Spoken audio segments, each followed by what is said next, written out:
Hello and welcome to the Overton Audios podcast. My name's Connor Chadwick. And I'm Isaac Blake. And on today's podcast, I'm going to be discussing with Reuben Roper and Chelsea Lagan about the Jaxus and the Crimson Hunter live-action short film. And Connor will be discussing about the latest Paternoster Gang volume with Abi Louise. Indeed. And once again, thank you to our Patreons, Daniel Wild, Anya Patton, Chelsea Lagan, and Delta Effects. So, Isaac, how are you? Hungover. Yeah. Hungover. Yeah. I went out for my friend's 21st birthday last night. Oh, yeah. It was really, really good. We found this nice games sort of pub, and that's good. We played a couple games. We played a bit of poker. We played beer pong. Did a bit of mini golf as well. So it was a lot of fun. A fun time to be had. Yes. How are you, sir? I'm all right. I've just been doing some editing today. Some editing for the first release of 2026, which has been very fun. It's a very good it's for an existing range that we're already doing, but it's going into a much sort of darker realm, which is good. And it's interesting to kind of go into that sort of uncharted territory. Which has been fun, really. But yeah, like last month's podcast when I recorded it with Dom, I was out of it. It wasn't what I'd call my best performance, because I was supposed. By the time we were recording that podcast, all the tough work stuff that I was supposed to be doing was supposed to be over, and it wasn't. Yeah. So as a result, I was really zoned out, and it was last month's podcast was the first thing I'd done for Overton Audios in about a month or two. Oh, wow. But I've been editing today, and it's been all much more consistent in my head with regards to Overton Audios. I'm in the right zone, which is good. It's good to be in the zone. Oh, yeah, 100%. 100%, especially when you've got the feeling that you want to edit. Then, yes. It always helps, because if you're obviously in a burnout stage, then pushing through an edit is probably one of the worst things to do. Oh, yeah. Especially with a writer's block as well. If you're not really fancying writing, but you know that you have to push through writing, it's terrible. Oh, 100%. I had about a 2-year writer's block. It was great to be able to collaborate with more writers, but in terms of it meant as well that because I wasn't writing as much, I'd kind of fallen out with love with it.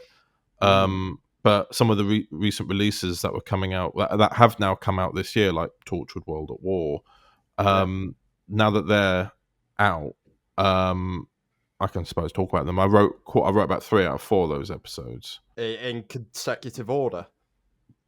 Well, episode 1 was a remaster / remake of the original World at War special we made back in 2020. So that one was, I don't really argue, as one I wrote recently. But I wrote episodes 3 and 4 back to back. And that was an interesting one. And I've obviously written some bits for the Frontier Doctor, obviously. Pat Gang, which is currently coming out. We've got a couple of other bits coming up, which I've also, the next volume that we'll be looking at, actually, that will be in the coming up or coming soon segment at the end of this podcast. Depending on what I choose it to be, I may have written it or I may not. But it depends. It depends on what I choose in the moment. But no, it's been good to get back into it again and be able to clear my head. It's still busy at work, but I don't know what happened. But Friday, because we're recording this on the Sunday, but Friday I didn't hear from anyone at work, so I got to finish my own work and be done with it. I didn't hear from anyone on Saturday, and I've only just started hearing from people now at the end of Sunday. Now, for most people, will think that, you shouldn't hear from people on the weekend. I work weekends as well. I basically work 7 days a week. I don't really, there's a whole argument as to why I shouldn't, but we're not going to go there. But it was quite rare for me not to get contacted almost 3 days in a row. It was very, very rare. but it's because we've been able to get on top of the work that I've been so busy being overbeared by. But alas, luckily, around the end of July, I'd edited up to the end of 2025. And of course, because you had made all of the covers for the remainder of the year, Yeah. I was able to get them all out and schedule uploaded. I know that with regards to what we're looking at, like I said, I've been editing some 2026. You've already made some covers for 2026 releases.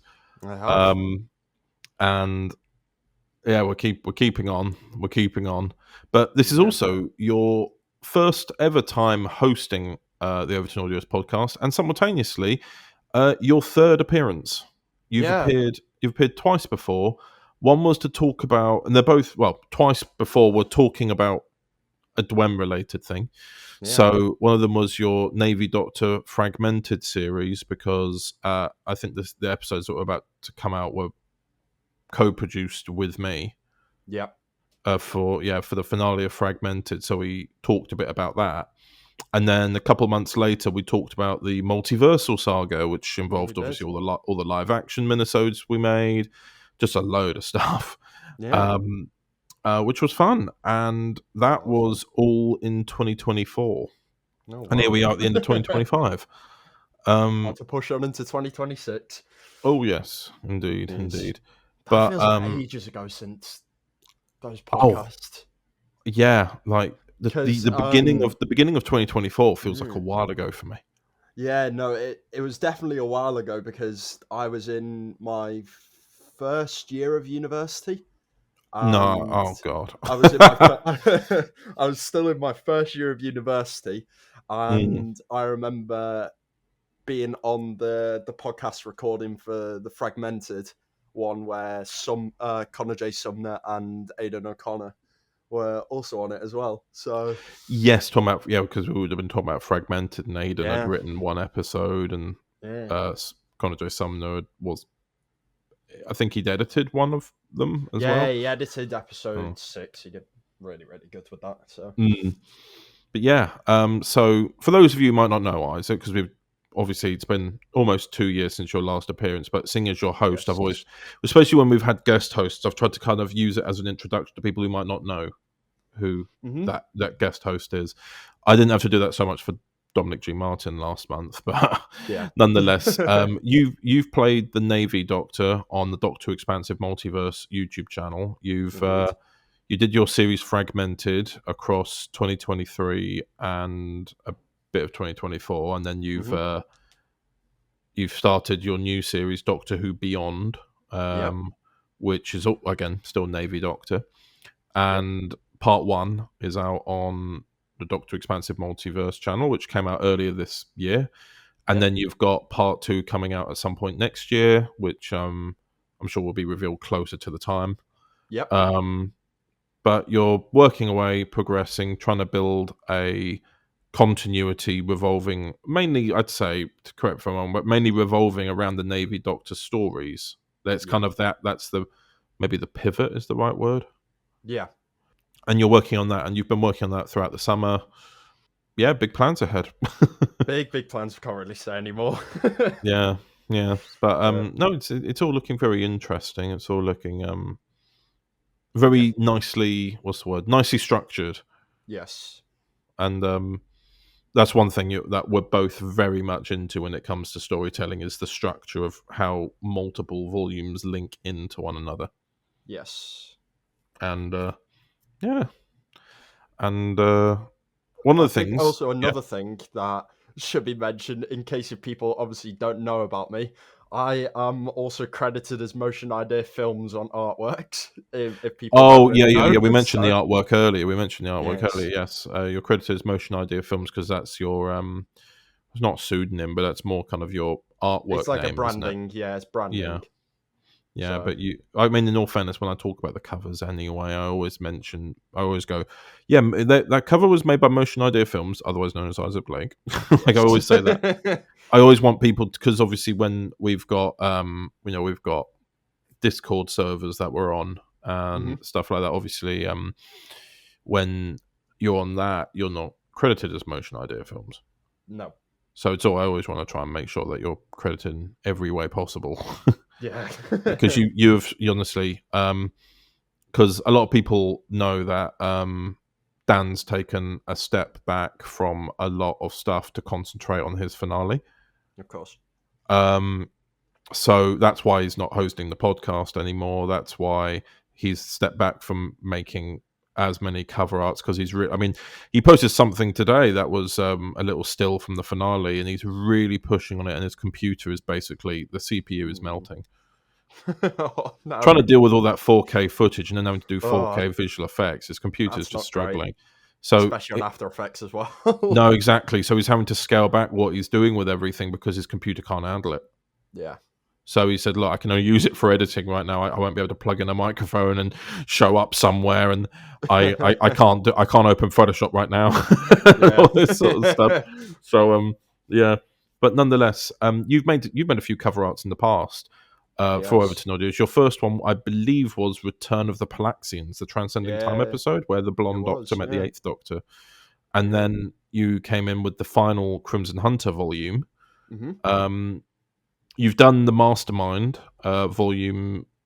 You've done the Mastermind volumes. That's the third and fourth volumes. But of course, the fourth volume isn't out yet. It will be out this year. But yeah, you made the. I remember I was trying to make the cover arts myself for volume 3, and I just sent it to you and help because I made them. Got that message. Yeah, I made them and showed you them and went, help me. These are awful. These are so awful. And you went, leave it with me. And I sent you the Photoshop documents. You took the assets, you moved it all around it, and you basically recreated it, but better. Oh, thank you, sir. Yes, indeed. But I completed them in a day because I remember you sending them to me, and then immediately, like almost like an hour and a half later, I sent you the first one, and you just went, "How? Yeah, how have you done that so quickly?" But, and that's the thing. I like looking back on the cover art journeys, because obviously we've got playlists for all the cover artists.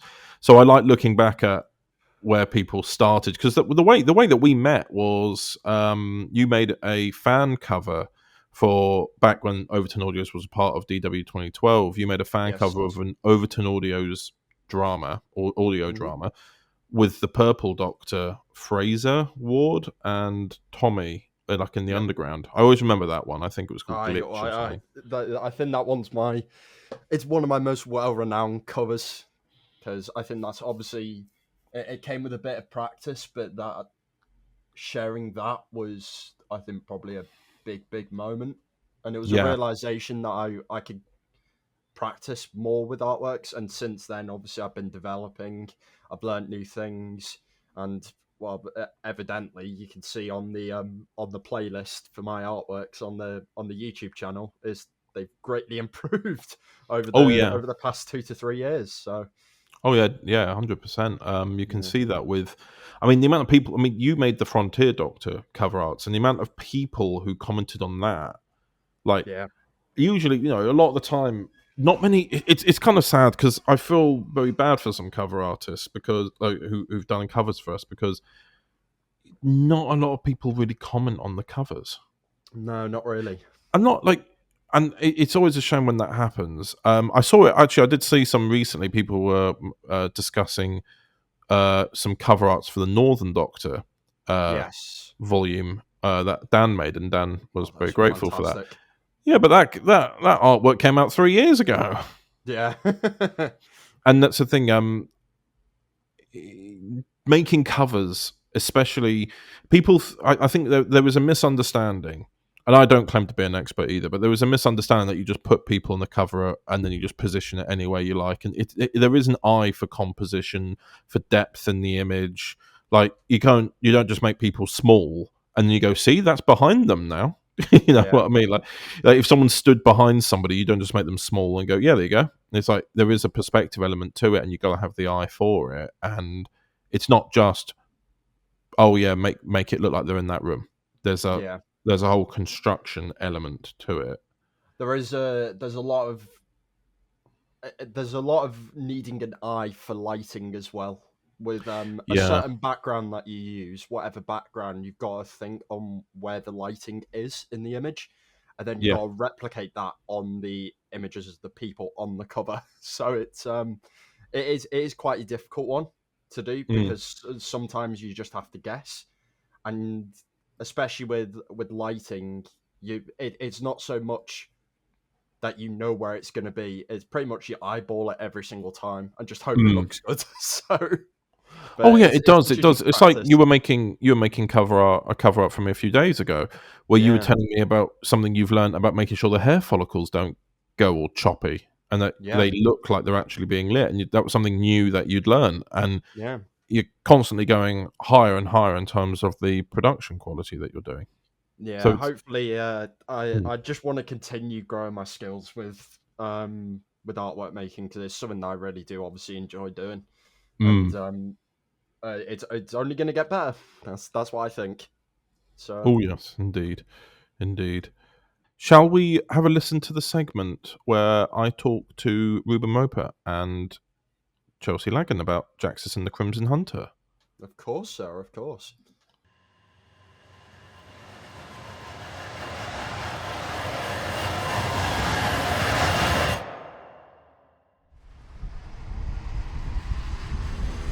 Oh, come on, you've missed me. Make your own kind of music. Come on, face me like a man, fuckface. I'm not a man. Sing your own special song. And welcome back to the podcast. And I'm joined by Chelsea Lagan. Hello. How are you, Chelsea? I'm good. I'm currently in the eye of Storm Amy, which is not good. Yes, which is currently making its way through Northern Ireland on its way to England, I believe. Yep. I've Have heard fun. that we've got an amber warning for Sunday. As of recording it, it's Friday at the moment. Mhm. So So, yes, but we are here to talk about um we're here to talk about Jaxus and the Crimson Hunter, the short film that was written and produced and starring you. hello. Yes, yes, or JATCH, as we like to call it. Yes, we called it JATCH as a funny code name.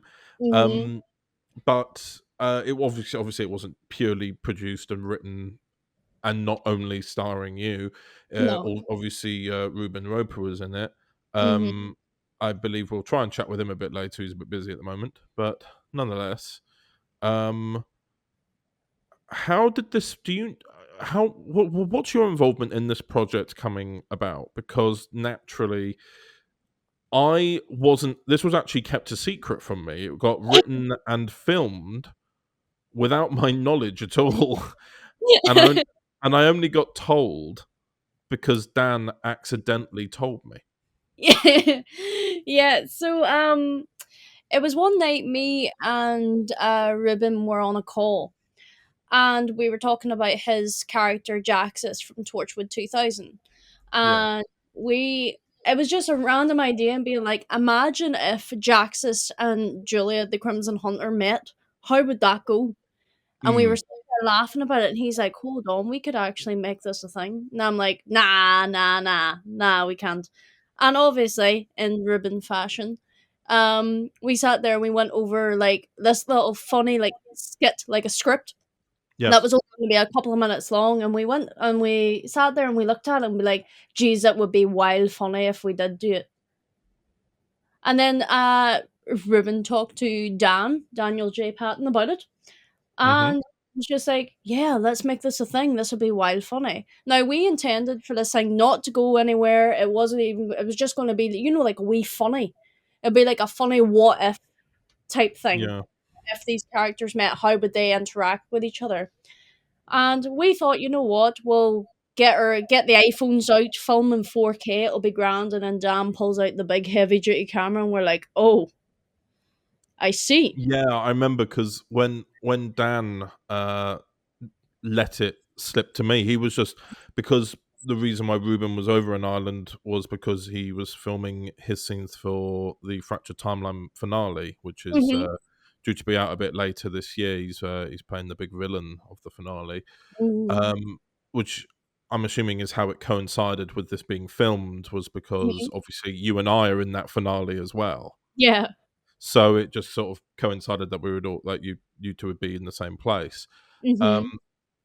from what I believe you and Reuben have told me, is that it was planned to be this little fun thing, and Mhm.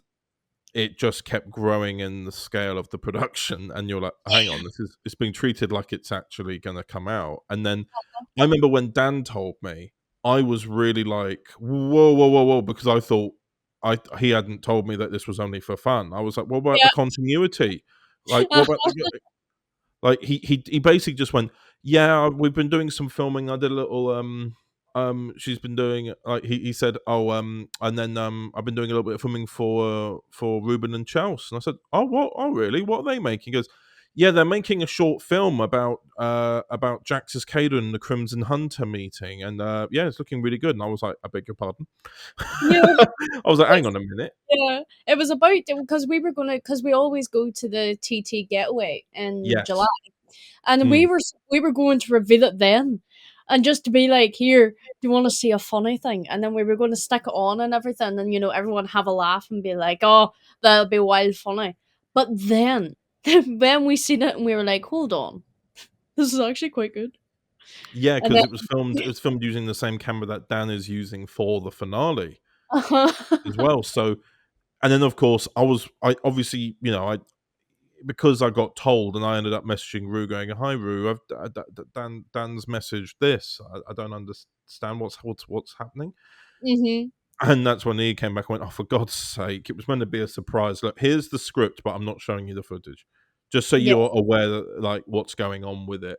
And I read it, and I thought, well, actually, this is quite, like, actually, this does work with stuff I've been trying to plan for, like, Torchwood based stuff moving Mhm. forward, because we have been discussing. I mean, it's no real secret, because Fortuna Vega Studios, the original producers of Torchwood 2000 and the Memories Are Forever series, they put out a trailer basically announcing that Jaxus was moving over to the Prism universe, like Yeah. jumping timelines. Me and Reuben had already discussed at the 2024 TT Getaway about how Jaxus could join the Prism timeline. Mhm. So I'd been working on a little idea for a bit, but it was still needed ironing out, and it ended up coming to the 2025 getaway when I was saying, "Oh, I'm going to talk to you a little bit more about it," and then this has happened, and I've gone, "Wait, hang on, wait, but I had this. Oh, right, oh, but it's ended up working out for the better as well. It's a Mhm. very it's left ambiguous but detailed enough, if you know what I mean." Yeah, like it start again. It's whenever you started it off as a complete funny, and then you're like, "Hold on, this actually works," and it was so fun to film The as well. comedy and the timing of it as well, when you watch it, the comedic timing of it all is really nice and smooth. Mhm. Like when you're cutting from Jax as being interrogated, going, right, so I was in the desert, and it just cuts to the big. Oh, I know. It's It's like, funny. It's funny mm, now because the text saying the desert is basically how the new iPhone looks now. yeah, it does. I was sitting there, I watched Yeah, with the it. transparency liquid glass thing they've got I know. going on. I Oh, was now looking that I at that think the other day, and I was like, "Geez, that is like the new iPhone." But about it. like whenever Ruben wrote the script, like I give my input here and there, especially to Julia nuances. Oh yeah. Um, but like filming it was such a laugh. Oh, I can It imagine. was so funny. There needs to be a blooper reel made at some point. There's definitely plenty of outtakes anyway, because the amount of times that we tripped on sand, we got sand in our mouths, hair in our mouths, because it was really windy and it wasn't the greatest of weather. And Dan's car nearly went into the sea. because we What? parked too close. Yeah, we parked too close to the water, and by the time we finished filming, the water was near coming up to his wheels, and we were like, no, we have to get off this beach. Run! Oh, I swear. But honestly, it was such a joy to film, because I never really do much comedy and comedic things with Julia. She's very serious, but Mm. with us it was so funny. And then But obviously, the comedy that you do, it doesn't take away or out, or it doesn't come. Or when I say take away, I mean it doesn't. It it's still Julia. It's yeah. not. Oh, Julia's trying to Julia's trying to be funny, but it isn't working. It's like, no, actually, it works. Like the way that it plays off of Jaxus's nonchalant kind of not caring attitude Mhm. with her dry sarcasm. It Yeah. marries up quite nicely. I think back. I think back to that specific exchange uh, just before you I think you pull his arm up his back or something when he goes, Did your mother never teach Uh, you good I manners or something?" uh Yeah, like, oh, did your mother never teach you how to respect women? He's like, oh, I never knew my mother. And she's like, oh, and then breaks his arm. I like the way he goes. Yeah, just moments before you break, Mhm. I'm assuming you break his arm or like at least damage his arm.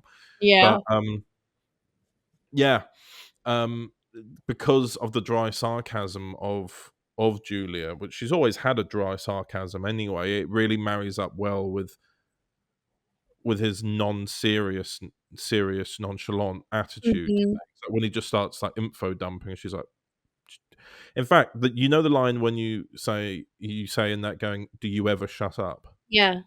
So Mhm. literally a direct line you've said to Devlin before. Oh yeah, 100%. It's the Like I eye think, rolls. yeah, yeah. I remember when we were editing Crimson Hunter Volume 1, and Devlin's just going on, and you just go, "Oh, do you ever shut up?" Like it's like essentially. I think for me, the moment you said that, I was like, "No, she's actually said that before." Mhm. So like it immediately sets her in that realm. And for people who have asked about the timeline, obviously when it got announced and the trailer came out, it was obviously planned to be like look like it was only Jaxus. Mhm. But little twist at the end of Crimson Hunter appearing. I Um think everybody had their minds blown at that point. They're like, "Wait, what? What?" yeah, Oh, honestly, my exactly. favorite line from that thing is, "Oh, come on, it's what the fans want." Yes, yes, because obviously when it's come to introducing Jaxus Cader into Prism, me and Reuben were talking a lot over the recent TT Getaway about what um what he wants to see from Jaxus, and it is a little bit of very, very soft fourth wall breaking. Mhm. Nothing where obviously in the trailer he looks to camera, but that's for Reuben, for him, that's not like that's a trailer promotional material. Yeah. He doesn't actually want the character to break the fourth wall, but more No. say things.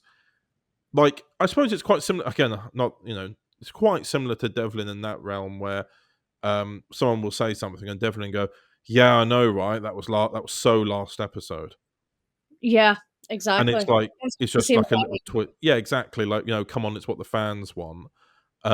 It's still saying it to you, but it, Oh, it, it works without it being a fourth wall break just as much. I know, it's just hilarious. They're the ultimate like pure stare off, and he's like, "Oh, come on, it's what the fans want." And then just this pure battle scene kicks off, and it's like, oh god, like there you have to sit there and wonder, like whenever you watch it for the first time, who is actually going to win here? Oh yeah. But I Well, think this I is think it's whenever Julia gets hit in the face, and she's like, "Why would you hit a girl? Why?" And he's like, "I am so sorry," and then boom. It's just like she definitely has the upper hand whenever it comes to all this. I mean, it's quite similar to you, really, Charles. Nerves of steel. You're That's like it. you've got the what's the thing from Shrek? Puss in Boots. Oh, You know, uh, where the sad eyes. yeah, it's the eyes and holding the hat. It's just like, oh. And they're like, Look. oh, and then the strike. Yep, that's it. Yeah, it's a true mantra of how you are as well. Yeah, Why would that's you very do that? It's like, oh my god, oh no, oh hang on, no, wait, this is serious now. I've actually hurt you, yeah. and then there's the kick back. But Oh. yeah, no, it was nice because as well as that, it's nice to in live action see the Crimson Hunter. Mm-hmm. Because obviously through audio we've shown some of her skills. Well, we haven't even shown them; they've been audio based. Yeah. We've only had our imagination to go off of, when you making grunts as you do moves and everything like that, and It's people's very reactions to imagine. But to now actually have a visual of the greatest assassin in the universe Mm-hmm. fighting and actually winning as well. Mm-hmm. Because obviously that was always a slight problem whenever it came to Julia Breslin in Doctor Who, is that if she won, it would mean that she's a murderer. So you kind of had to have her win fights, but not kill. Yeah. But also the violence was pulled back a bit. It was a bit like similar to what they do with Leela in the Fourth Doctor Adventures, Mm-hmm. Big Finish. They have her. The problem is with her, they have her constantly, because she's a cave woman from like the Dark Ages, Mm. and she's constantly just trying to stab people. But all the time she's being nerfed, even though she's meant to be this amazing fighter. There's always someone knocking the knife out of her hands and like holding her and going, "Don't you move, woman!" And you're like, it's not really proving it too much. She sometimes punches people and stuff like that, but you Yeah. never see her defeat someone, not often enough. So it's nice to have this here where, I mean, she doesn't, Jaxus doesn't get up after that fight. And then the Nope. next time we see him, it looks like he's been deprived of sleep for a week. Yeah. Essentially, he's been abandoned on that desert, and basically, though, from what I gather, the people interrogating him have come to look for Julia and found him instead. Mm-hmm. And I've And gone, he's probably said something, and they're like, "Here, we know that you've been in contact with this person." yeah. Or it could be an eyewitness going, there's two people fighting on a beach. And Imagine just somebody sitting there just walking through the desert, and they're like, "Oh, I see a man pure stranded here." And he just sees this fight scene, and then this woman just walking away. yeah, But a it's man yeah, with a broken arm, a twisted groin, and bleeding from his face. here it's I mean, just your ass. Are they just for really? clarity, that was the finishing blow. Was like Yeah. his groin being twisted. Testicular torsion. Oh no! Oh Oh, no! well, I will have to say, like, the fight scenes were not choreographed until we got on that beach. Yeah, Like, we didn't know, we obviously it was written in the script what was going to happen average, but with me and Rue, we worked out what would look best, and then Dan was like, right, I'll get this angle from here, I'll get this angle from here, so it looks like we're giving proper, like, hits to each other. But yeah, one of the favorite parts of it, apart from me beating them up completely, is the gun slow motion bit, because that was a complete and utter accident. Whatever yeah. happened to the camera, it slowed down like the frame rate Oh, or whatever. what? When the gun got pushed to the side? Yeah, that was That supposed to be a that very quick thing, but whenever something happened to the camera where the frame rate just slowed down, and Yeah, whenever we imagine if it was being recorded 24, 25 frames, it went down to a solid 50, I reckon. Mhm. And then Yeah. whenever we look back at it, we were like, here, that actually looks quite good, especially with the wind and everything. Let's keep it. Oh And yeah, then the wind, the boom. laser going off, and the slow realization of, hang on, I almost killed you, Uh-huh. and your reaction of, oh, I almost died there. It's like that Oh. slow realization before then you like punch him in the neck. Mm-hmm. Oh, that was the funniest thing. But all the falls were real. I do love a bit of dramaticism. I Oh love yes, dramaticism. indeed. So Well. I mean, you correct me if I'm wrong. You studied physical theatre. I did There back you in my go. tech days. Yes, I do love it. I just love throwing myself around like a rag doll here and there. But I no, honestly, it worked very well. and Work. trying to do all those moves on sand. Aye, in my Doc Martens. Who Well, that's the just thing. A lot of the time when you're filming and you're on a beach, typically they make it as a set because the layer of sand they put a layer of sand down enough that you're still stood on a hard floor, so that you can move, and then the sand is kind of at a thick enough layer that if you kick it about, it won't reveal too much. But you're actually just on like layers and layers and layers. It's uneven. I mean, we've obviously, we've been doing some filming back in March for the Mm-hmm. finale filming. We did some filming on a beach, Mm-hmm. and I mean, need we talk about when when you knocked me down? Right, that should have been caught on film, but unfortunately it didn't. And Yeah, you I ran told into me and knocked me over. you, I knocked you completely over and myself, and I think we were laying there for about 15 seconds just laughing. I hit the ground, and then I felt you land on my stomach, and I was just like, oh! We were just laying there, everyone was laughing, and we were laughing hard, and I was like, Connor! I was like, What's happening? help! I was like a Help! rugby player. Just pure boof. Done. I was like, oh no, I've broken him. Well, it Oh. was genuinely. It was just the sand. It just isn't. I completely misjudged like how, because I thought because that area of the sand was quite wet. I thought, oh, that's usually when it becomes quite thick and firm. Yeah.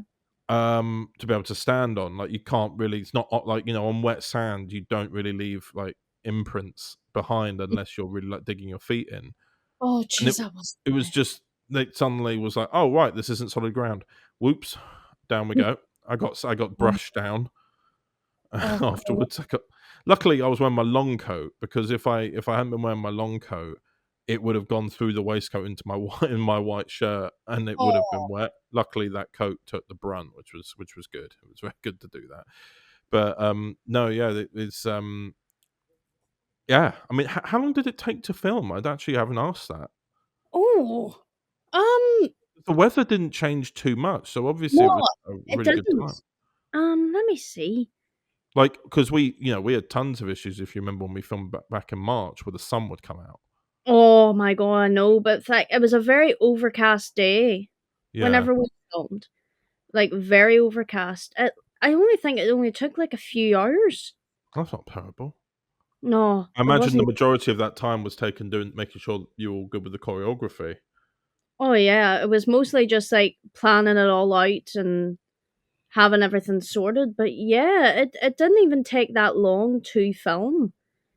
But I suppose you two knew what you were doing yeah, when like we had you've written it as well.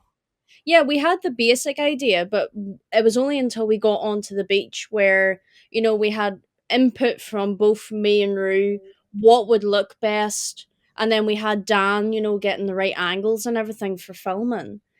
But then it was like, oh, I've just knocked you in the mouth. Wait, and then Rue had to go and run to get fake blood. Now, I must say, there has been no filming without any accidents or close encounters with actual hurt in this thing. I think I punched Rue in the face during Well, one of them. actually, Yeah, yeah, I did clip him accidentally during the It was the bit where we threw down the guns, and then I hit him in the face, and then I knee him. I knee him in the face, but the punch I accidentally clipped his chin. oh, But he got back at me because oh, whenever we had a break between the scenes, so it's the scene where I have to pull his arms behind his back, yeah, and we were going through that together, and he was showing me like what would look best and everything. So I'm sitting there looking at the position of my hands, so I'm behind him with his hands behind his back. He throws his head back and directly makes contact with my forehead. Now, thank God I was looking down, but geez, that was some knock. And I was oh, like, oh, and then afterwards he was like, oh my god, oh my god, oh my god, I'm so sorry. And I'm like, you're fine, I just have a slight concussion now.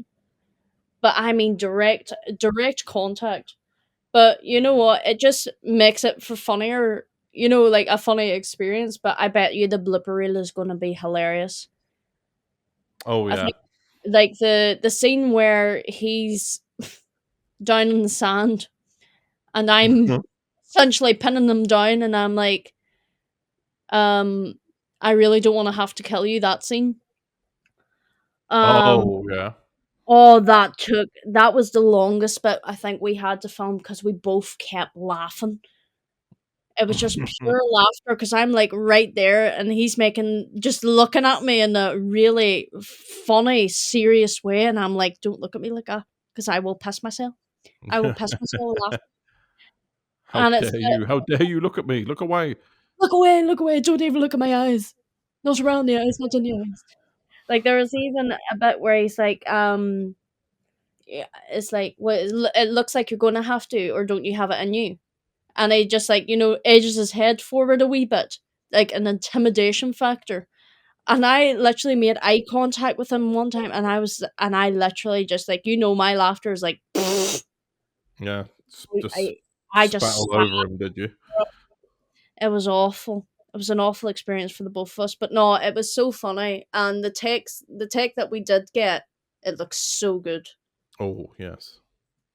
Oh, but it was so fun. That's So good. fun. It was very nice watching it at the getaway. We all gathered round and watched it. I know that the sound, we had to play it through Reuben's laptop in the end, Mhm. and he wasn't quite happy because there are little things in the audio that weren't able to be picked up because we were trying to hear it through a laptop in an echoey hall. Like Yeah. the little comments, like when the first punch is thrown, Jaxus shouts something or says something when he flips over, or you know, like when Crimson Hunter Julie Breslin says, "Thanks for that, my darling," and you hear him going, "Yeah, no problem." It's there. Because She takes the vortex manipulator off, and he's like, because that "Oh, she's taking it." I wasn't aware of that when we watched it in the hall. I didn't Mhm. hear it because it's one of those really subtle ones. Yeah. Or like when she's taking the vortex manipulator, you can hear him very faintly going, "Oh, she's taking it." Yep. That's it. It's like those little things which aren't picked up at the time. But I did another watch through when I had the actual file, Mhm. and you can hear it there. And it's those nice little things there which are quite nice. I'm assuming those are added in post. Yeah. Yeah. Well, They were how still, much of it was ADR? we nearly ADR'd the whole thing. We just wanted to make sure because it was that windy. We Mm. wanted to make sure that you know everything was covered, Well, which I yeah, got. there is a Yeah. point, isn't there, where if you have to ADR more than half of it, you might as well do all of it. It's going to be so Yeah, inconsistent exactly. otherwise. We just wanted to make sure it was done for like, you know, good measure type of thing. But it was like Reuben didn't really have much experience with ADR, and whereas I do have quite a bit of experience with ADR, like from like my stuff at tech and obviously like doing stuff with you, which I will not discuss. Wink wink, Oh, nudge nudge. And like there like I was just showing them like, you know, tips and tricks. It's kind of like when Jaxus speaks, there's very much like a, you know, like a rhythm to it, yeah, and it's just trying to identify that rhythm and try and correspond. Like there it's like, you know, recording on your laptop but then watching the footage back on your phone with all the volume down type of thing. It's just getting yourself into that rhythm. And yeah. then obviously I flew over for a while to Cornwall after the filming. And I suppose you both went through the post production process together to make sure you were both Yeah, happy. yeah, we done the ADR together. So they went first. Me trying to get it took them about maybe like half an hour, 45 minutes to get their lines done. Me, I had mine done in 10, but I'm not going to be, you know, splitting hairs or anything. And then we actually got to sit down together and, you know, try and come up with the music because Yeah. like Reuben does amazing, absolutely amazing bits of music, especially for like the work he does with Oh, Murder. yeah, yeah. A lot of people asked about the soundtrack. Yeah, and like I don't know how they do it because like they just have like certain songs that are in their head, and then like they'll cut it up, they'll remix it, and once the footage is all together, line it up to very specific moments. Yeah, And I do believe the music adds a lot to it, and it is 100%, hilarious. 100%. You did some filming of the behind the scenes, didn't you? I did. Yeah. I Shall we did. have a little look at those? Yes, we shall. You think your life is hard? Me and Rue just finished filming. I look like this. I'm in pain. Stay tuned. We're very close to the car going in the sea there. Daniel, Yes. how did filming go? Very exhausting. They pull out my back. I feel fine. It was great. It was wonderful. Help me! If you want to find out what happened, stay tuned. And welcome back to the podcast. That was a little bit of behind the scenes from the filming. Thank you very much to Chelsea for recording that. Was it only you who recorded that, Chelsea, or was it some others? Nah, it's just me. Oh, fair enough. Sorry. And yes, and we are now joined by Reuben Roper. Hello. Sorry I'm late. I was caught in the time vortex. My fault, but I'm here Yes, now. indeed. Yay. You were just untying the twisted groin, as I've been calling it. Yeah, it's been taking a few months, but I'm getting there. The doctors have said there's not much they can do. That it's basically like, you know, when you tie your shoelaces really, really hard. I'm just doing that at the moment and just trying to uncouth it. So cheers, Chelsea. Chelsea's very, very method, you know, and she kept saying to me on the day of filming, I am gonna do that for her. And I went, no, please don't. She went, no, I'm sorry, I'm a method actor. Deal with it. And I was too scared to say anything else. So all of the screams were real. Yeah, big time. Absolutely. Sorry, Chelsea. Thrown into it. I'm getting a smack when I next see her. Oh dear. I think you were getting that regardless anyway. Yeah, to be honest, I was like, hello. Yeah. So we were just talking about the we've talked a bit about the filming. We were just talking about the ADR. Oh yes, and some of the editing. It's not a Jaxus Cader project if there isn't some masses of ADR going on. Oh yes, indeed, yeah. Indeed. So was it, because I could see some of the footage with that was ADR, that it was very very windy. Yeah, it was properly like, I really need to learn how to use product. I've got very long hair, and for years I had it. When I was younger, I had very, very long hair, and when you're a kid, you don't put product in your hair because you're a kid. And when I started having it short, I was very much using product. However, I've now got long hair again, and I have no idea what the fuck to do with it. I've literally had, I've just had, it just flies about in the air, and that means that wind is very difficult. But it does look kind of cool when slowed down. So, you know, swings and roundabouts. Yeah. Which, of course, I've since learned that shot was accidental. Yes, the accidental slow-mo that looks absolutely bad at. Honestly, Dan is he's a flaming genius, man. He's so good. Like, it was obviously a lucky thing, but the way he managed to edit that as well and kind of work it into the kind of jump cut stuff, it was so cool when I first got to see that. It was because I was in Ireland to do some pickups and reshoots for The Dictator for Fractured Timeline, which is coming out at some point, which is very exciting. And this is the thing. I'm never going to get over the fact that this was literally not really a planned thing initially. Like, the way it started was me and Chelsea on the phone one night going, wouldn't it be funny if Jaxus and Julia met? And we would always go, oh, well, you know, it would obviously never happen, you know, because she's dead. But, like, What? Wouldn't it be a lot? What? Did you not know? No. Yeah, she's dead. Connor, why are you not telling us? I know. It was how many years ago now, Connor? 6. Yeah, a bit late. But she's back because she's just too good a character to keep dead. But yeah, thank God it's a time travel show. If it wasn't, you'd be like, oh God, how am I going to do this?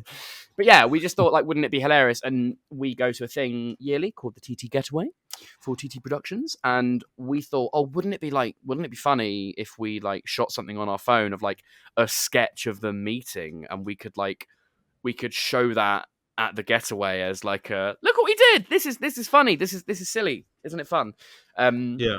And I think I said something to Dan about it, and he was like, "Oh, I'm directing that. I'm directing that when you're here." Yeah, Chelsea mentioned it was something that was only going to be, that was initially thinking, I will shoot it on an iPhone in 4K, Yeah.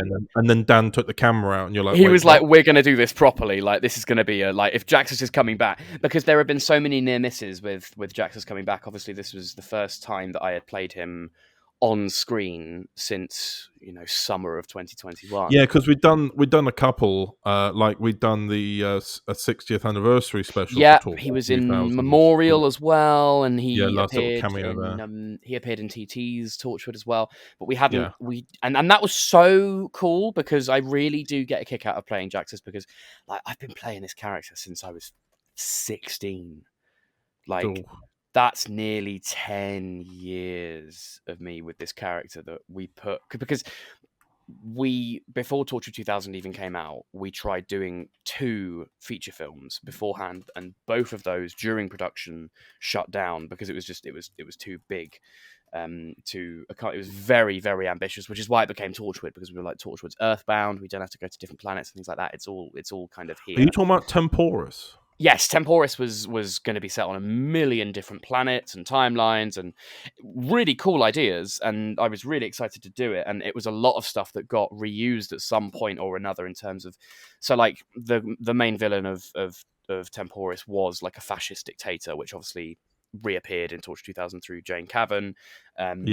We had certain things like the Trickster, which obviously he initially came back in Memories of Forever, stuff like that. We would kind of, myself and Callum Trevitt would kind of scaled ideas. it up. You brought it back and then scaled up. Yeah, basically, because when we started, we were both 16, and then by the time it was interesting. First time we tried to do Temporis, it was enormous, and like the first 10 minutes of it, we had gone to 5 different time zones and an alien planet in the script. It was like, wow, this is hard. And then the second one, we kind of tried to do, like, in the first 10 minutes, we're only at 3 different alien planets and things like that. We're like, no, we need to scale this down big time. They're sending us away, aren't they? It's just not safe here for anyone anymore. Miss, where are they taking us?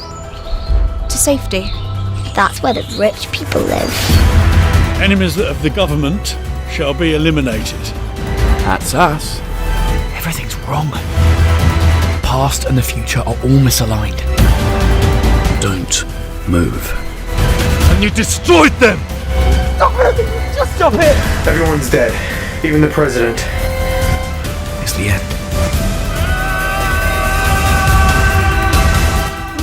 No!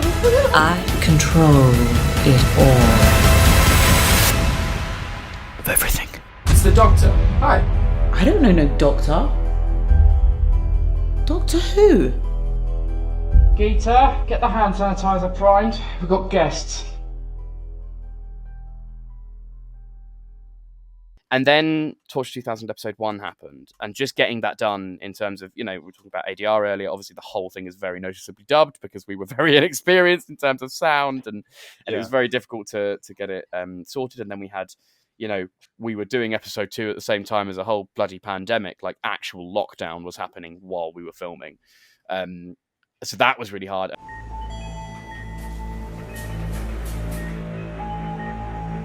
Sleep now. So, you and your mates fight aliens. I think we're being followed. Turn your phone off. No, what's happening? Something or someone is following us. Half man, half machine. You died. Do I have your agreement?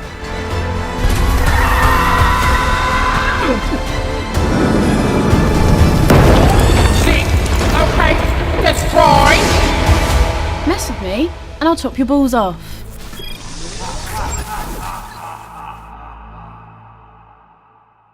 And then you get to the point where we're at Memories of Forever Chapter 1, where actually I was chatting to Callum couple of days ago, and we were really like reminiscing on production and how like some things were stressful, some things weren't. We'd got to the point where by Memories of Forever Chapter 1, it became this really well-oiled machine where me and Callum we were just like, we know how to do this, and it was the smoothest production we had ever had. Like, it was one of those days where, like, for the last 4 years before that, we were like, oh my god, every time we would wrap, we'd go, oh my god, we managed to wrap. Holy crap. And then it would be another year before we see the project, because obviously post-production takes ages. Whereas we literally wrapped and it was like, oh, we wrapped. That's good, isn't it? We've done it, you know? And then it never came back. And so I've really missed him. You know, I've really, really missed him. And it's really nice to bring him back. But I honestly was like, this probably will be something that's lost time. Like, we'll film it on our phones and we probably won't even release it. And it was then Dan accidentally leaked it to you. Yeah, because I asked him how things have been going with the filming, and we're doing Jaxus and Julia tomorrow. What? Yeah, no, it wasn't even that. It wasn't even that. It was after the filming that he told me. Oh my god, no! Yeah, it was literally a case of yeah. We've done the filming for all that. It's all good. Yeah, we filmed something for Rue and Chelsea, and I said, well, all right. What are they making? And he went, something with Crimson Hunter in, and I'm like, what? You're using my character.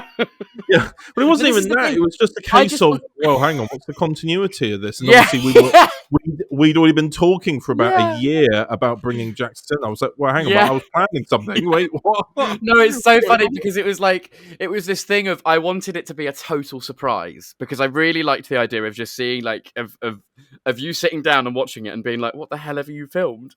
Like, we weren't even going to tell anyone that we had even filmed anything. It was going to be a total surprise originally, and we were just going to screen it to you and the guys at the TT Getaway. And well, I never got to see any footage of it at all. No, yeah, we like totally like. I was quite nervous because I was like, if Connor doesn't like this, it's never going to be released. Because you showed me the script, because at that point I knew about it, and I was like, what's going on? Like, I'm a massive continuity nerd as it is. Anyway. You're like this is the thing about Prism. It's got a really strong and dedicated canon, and it's got a very like not strict timeline strict in the way of being bad, but like it's got a very certain timeline, which is amazing. I think that's the thing. I sometimes get worried that I come across as controlling, but it's just no. If I know what's going on, then I can plan and go, okay, that works here, and we can make this. You are the king of continuity, boys. Yeah. But that's the thing. Nothing's had to change about this. Now that I know what's going on in it, we've been able to make it work. I think it's fantastic that the continuity is so strong, and it's got a very, very certain concrete timeline. Because when you have, I think when a TV series or a comic or any form of fictional media is able to self-reference later down the line of a series, when you're able to self-reference, it shows that actually you've got really strong and rememberable stories and ideas and, storylines and things. It's like, a lot of people slag off Monsters. I nearly called it Monsters University. Sorry, I was watching that film earlier today. Love and Monsters. But actually, I quite like Love and Monsters in the way that it does the self-referencing. In the first 10 minutes, they already reference Aliens of London, and they reference the Autons, and they reference Christmas Invasion. And it makes you go, fucking hell, we're only in our second season, yet we are able to reference just stuff from last year because those ideas were so strong. It means you've got a very dedicated story. A good example of something that came out recently was the latest Frontier Doctor volume. And that's about UNIT. That's got UNIT in it, who are, obviously that's relating to when UNIT were defunded. Can I just say, sorry, go on. Yeah. Oh, no. They and in that they reference that there's this big incursion happening. Yeah. And they go, larger than the Father Shaw incident last year. Yes. Which was the second series I ever made of any audio. It was set in 2019. Got these really awesome references. And can I just say that I am loving Frontier right now. Obviously I was in it, but I didn't know the context or anything like that in terms of the storylines that were going up. But I am absolutely That is Overton. For those of you who are listening, and I'd be very surprised if you're listening to this and you haven't heard the Frontier Doctor volumes. But crikey, that is Doctor Who for a real spell. That is good stuff. Like, I am Overton's biggest fan, Connor. And like I love it. But man, it's been like we've had some really good content recently. It's very exciting. And and again, it's because we've got really strong ideas and strong timelines and that's the thing, because we've been planning to try and integrate Jaxus into the Prism timeline. We were toing and froing quite a lot about whether it would be a new version or not, and then obviously Jaxus appeared in the Tortured Institute on TT Productions, and it's the original version. Yes, and that's when we kind of had this idea, and then I was thinking of a way to try and integrate Jaxus into Prism, and then obviously I found about this and yeah. And I'd read the script, but for me, I'm much more of a visual person. You've got to see how this is going to work. Which is ironic considering it's audio, but I work in audio mostly. How can I be someone who does visuals? No, but like when you actually hear these characters come together and you see things like chemistry and stuff, it's why chemistry reads are so important during the audition processes for dramas and for theatre, because you need to know if it's going to work. Like when they first, I very much see in terms of what we're doing with Jaxus and what Jaxus and the Crimson Hunter did for that particular character was a number of things, but the main thing is that I see it as a bit like how Deadpool 3 works for Deadpool. It establishes, in Deadpool, it establishes that, yes, even though this is now an MCU film, it's run by a totally different studio, it is still the same cast, still the same actor playing Deadpool. It's still the same version of Deadpool. Now, it would have been incredibly easy for them to just go, Ryan Reynolds also plays the MCU version of Deadpool. No. MCU don't have a Deadpool, but Deadpool can go through different universes, and we're establishing that. But it was that thing of going, I like this idea, but I need to see if it's going to work on screen. And so when I went to see it on screen, first 10 minutes, I'm like, okay, this absolutely works. This works really, really well in the context of the MCU. In the same way that I think it's what Jaxus and the Crimson Hunter does is goes, okay, this character can work in a different universe and still be the original version.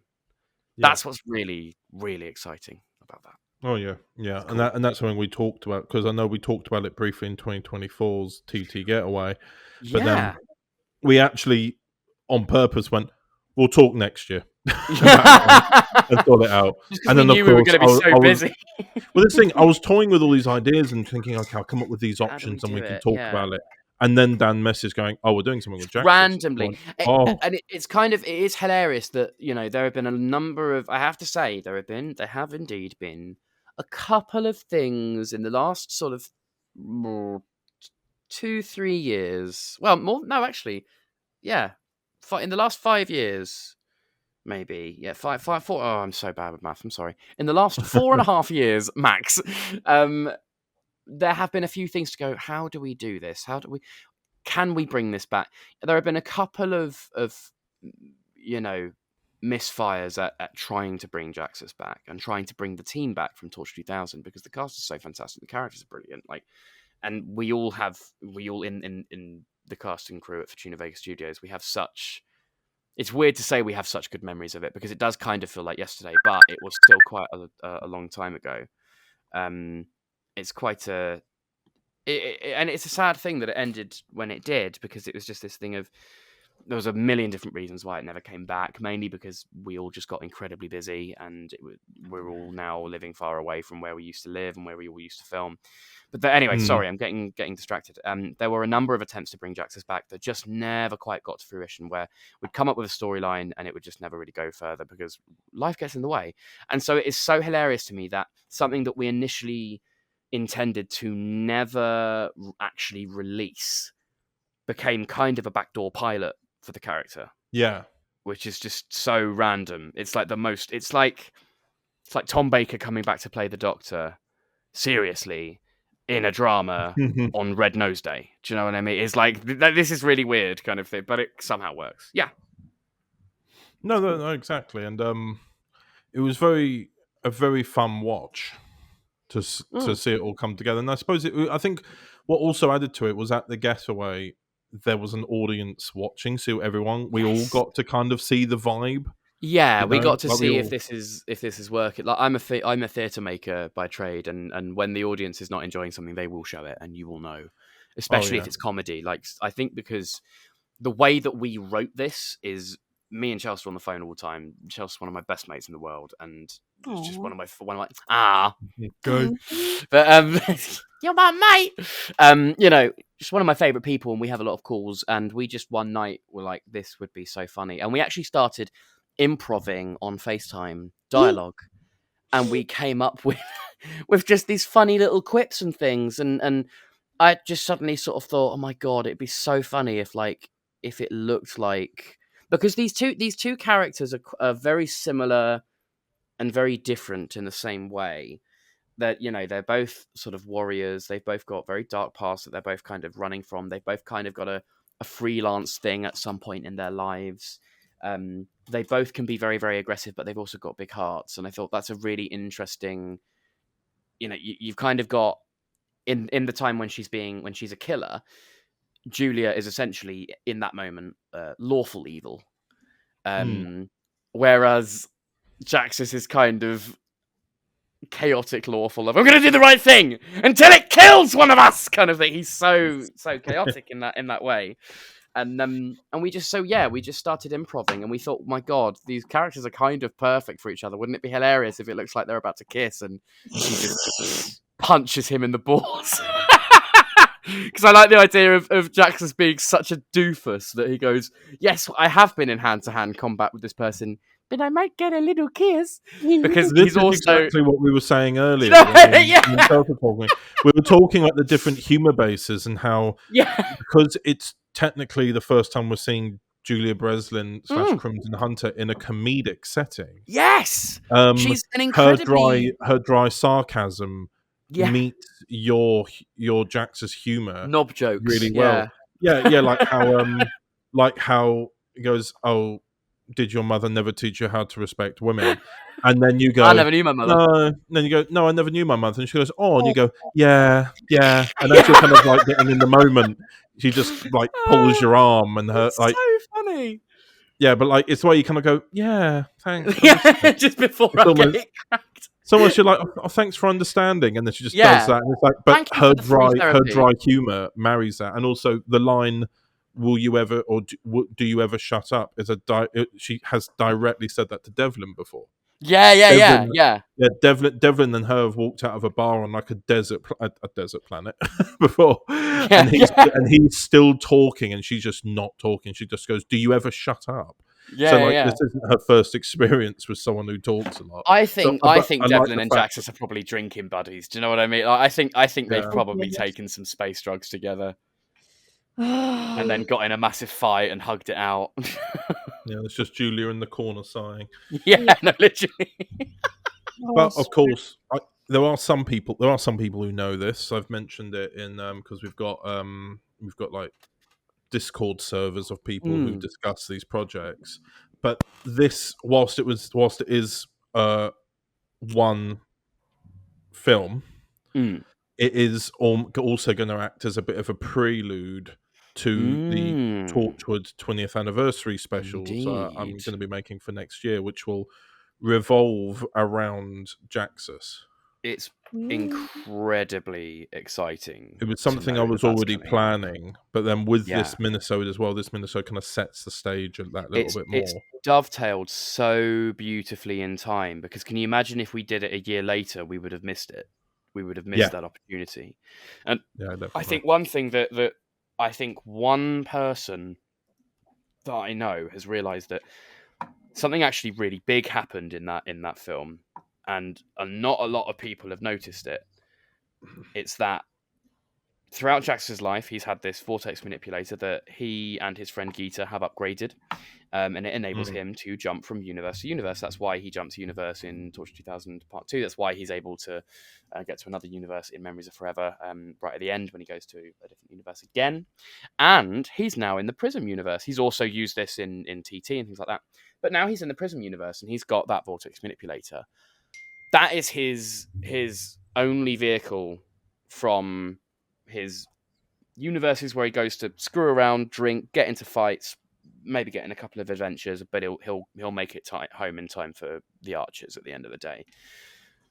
Julia's taken that. So how the hell is he going to get home? That's what I'm going to say. And it's that question that's really exciting to me. This is not a variant of this character. Julia has actually taken something of massive value that actually leads to the realization of how is he going to get home? Is he going to get home? It's exciting, to know that he's now fully a part of this universe. He's not, going to disappear. This wasn't a special one-time thing. Yeah. He's in there proper. And such perfect timing for the 20th anniversary of Torchwood. Because it does make you think how he would react to other characters that we've seen. Because obviously Overton's Torchwood has been just incredible. It's something to rival the actual TV show, in my opinion. It's just been absolutely amazing. Just the depth of the stories, the emotional parts. It's been something that I think I've probably consumed more of Overton Torchwood than actual official Torchwood, which may sound terrible, but I listen to that more than I watch Torchwood on iPlayer now. It's bad, but it's something that I absolutely love, and it's going to be a really exciting thing to be a part of. And yeah, it's an honor to bring Jaxus back and for him to be thrown into the universe that is Overton's Torchwood. It's very exciting. Oh yes, indeed. Sorry, do tell me to shut up if I'm yapping a lot. No, you're absolutely fine. You're absolutely fine. It's both yours and Chelsea's opportunity to talk about the production of it, because I have no idea what happened. What would you like to? Yeah, what random things would you like to know? Is there anything you'd like to know about? Well, obviously we've talked about the origins of it. We've talked about the filming of it. We've talked how it took a few hours to do, and several injuries. Yeah, like the car nearly being swallowed by the sea. Yes, that was. Yeah, the car nearly sank. I imagine she's told you about the headbutt. Yep, of course. And then so embarrassed, man. The headbutt and did she mention that she also punched me? Yeah, the good. Okay, we're on. Okay, equality, fantastic. That's great. All right. Yeah, no, I've never been so embarrassed in my life. To be quite honest with you, I literally had to. It was so bad as well because we were. I know she's already told the story probably, but we were coordinating. Tell us from your POV, sure. Okay, so I had this idea that I was going to have my neck broken, and she was going to have her head next to mine from behind me. That I was going to get up, and she was going to grab me by the shoulder. I think I forgot that, but I think that's where the concussion set. And she was like, "Oh God, I'm so sorry. I'm so sorry." But I went, right, what you're going to do is you're going to pull my arm back like this, and I sort of lunged myself backwards because you had to see the breakage.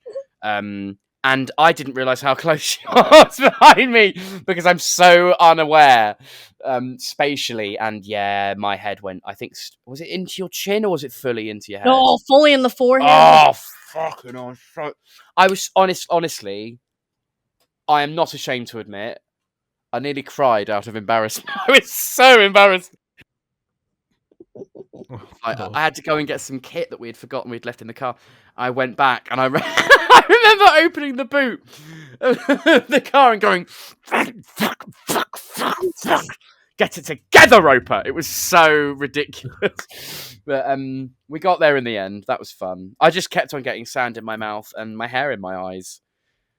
And that was fun. Oh, and the amount of times that when we had to do the real close-up bit when she's about to punch me in the crotch, we just kept losing it. We kept I like how you both have different impressions of what Julia did in that sequence. It was testicular torsion. It was testicular torsion. Yeah. It was. I was being polite, but no, she rips his bollocks off. It's a shame you had to do it, Method Chels. It is. But no, it was what it is. Yeah, it was good fun. I think there were just lots of moments where my hair was going in Chelsea's face, and we kept on laughing during the fake. Yeah, it's like Chelsea and I was saying. Hopefully Dan does a blooper reel. Oh, I hope so. There are so many good bits. Honestly, it was just the amount of times that one of us would just like we would just screw up because we would go to do. We did that shot so many times when they go into where you think they're going to make out, and it was just hilarious to us. And we'd get like seconds away from her about to do the twist of Jaxus's crotch, and one of us would just go, "Can I get a little kiss?" or something silly like that. We were just taking the mick the whole time. I think poor old Dan was like on his knees in the sand with a really heavy camera and a dolly, and it was the funniest bit for me was because it was later that night that we filmed the interrogation stuff. Yeah. Oh yeah. Yeah, I can't believe we did that in one day. We did the whole film in one day. Mm-hmm. Wow. It's pretty nuts. Well, at least it was filmed in chronological order in terms of the sequences of the characters. We just messed up the Jaxus makeup a bit. Put some. Yeah, we had this idea that after lying in the sand after being left by Julia for a few hours, he's crawling through the sand, and that's when the interrogator and that group find him just crawling. Yeah. He's like someone just someone help me. Oh, he's been in contact with her, and just take him on board. I love the idea that like just off camera as Julia leaves, Devlin walks slowly behind and goes on him and just carries on walking. You also got to think as well that if he was there for hours, he's been sobering up and the pain's getting worse. Yeah, and it's getting to him. Yeah. Oh, that's dear. What I said that's probably why he looks so shattered, is because he's actually sober. And I really tore my hair apart as well, like before going in. I think I didn't realise how beaten up I looked in that scene until I watched it. It works. It works because that's what sober Jaxus looks like. Yeah, he looks even worse than when he's drunk. Yeah. Chelsea will insert this picture here. Well, that's the thing. He's a functioning alcoholic. When he's not drunk, he's not functioning. Yeah, no, literally. That's why he's so. I think that's why he's also like so charged up in the interrogator scene. It's funny though. I did like essentially. I butchered the lines that we wrote originally for that scene because I was reading. There was a sequence that Chelsea's told me about where like changed to describe I had her. no idea what I was going to say. So the idea is that the joke is that Jaxus says he's in love with her or something right at the end, but it comes after this long, hard insult. It was something like I still can't even remember it now. Goodness me! But it was something like I've never met anyone more cold and calculated. I've never met a better fighter. I've never met someone with such little mercy in my life. I think I'm in love. And then when it came down to it, I just ended up doing it literally because it was one of those things where, on the first take, it's like a long take, but you're on a roll and somehow it's going really well. And you're like, just keep getting it, just keep going. I've only Would once... you like to know the original lines? What was the original line? So, the original line was, "In all my life, I have never fought against someone more aggressive, more intimidating, more calculated, more ruthless than her, and I didn't doubt for 1 second that she was going to kill me like a dog in that desert. And now I just believe that what you said for filming was actually how you feel about me. How dare you?" Oh, no, I really do. I think I said some stuff like I'm more morally bankrupt and things like that. Really awful. It's so bad. I was like literally on the hoof going, I've got to say like the most cruel stuff here where it's like, this is the most dangerous bitch I've ever met in my life or something. But I also didn't want him to say things like bitch or be like horribly misogynistic or anything like that. So it was a really weird moment where I'm like, what the hell do I say? Because I just didn't want to stop filming because I was like, I think I can do this whole thing without stopping the takes. And I've only once ever done a film like that where I've got it right. The whole project, we filmed this thing called The Jeremy Bile Show. It was a 5-minute sketch, and we filmed the entire thing live, multicam, and we literally did it. We did like a practice run, and the practice run was so good that we were like, okay, this is perfect. Let's just use that. And it was the same thing for those interrogator scenes. I think I could be complete. Dan's probably listening to this going, no, it wasn't. I had to edit it for hours because you kept screwing it up. But I believe we got it pretty much in one take for the interrogator scenes, which was good. I just love it. I love the fact that something that me and Chelsea wrote in the middle of the night on FaceTime, giggling and snickering like being like two girls at a sleepover writing fan fiction, managed to become what is, I have to be honest, if I, not tooting our own trumpet here, Chelsea, but I think it's pretty fucking good, don't you? It's really good. I'm not gonna lie, it's really good. Yeah. You gotta give it to them. You gotta give it to the boy. Yeah, no, it's all right. Yeah. Right. Well, I think that's everything, isn't it? I think so. Pretty much. Indeed. No, Well, yeah, it was good, and I'm excited to do more. Indeed, and we will work on more. We will work on more. We shall, sir. Yes. We shall. Thank you very much, both of you, for being available. Sorry, I was late. Thank you. And we will return to the main podcast segment. Farewell. Lovely. Farewell, guys. Bye. And welcome back to the podcast. And I am still here with Mr. Isaac Blake. Hello. Greetings. Hello. Indeed. So we're going to do some comments reading now. Awesome. I will begin with the second installment of Glimpses of Gallifrey, which was called An Arcadian Adventure. And the first comment we have here is from Gladiator 652004.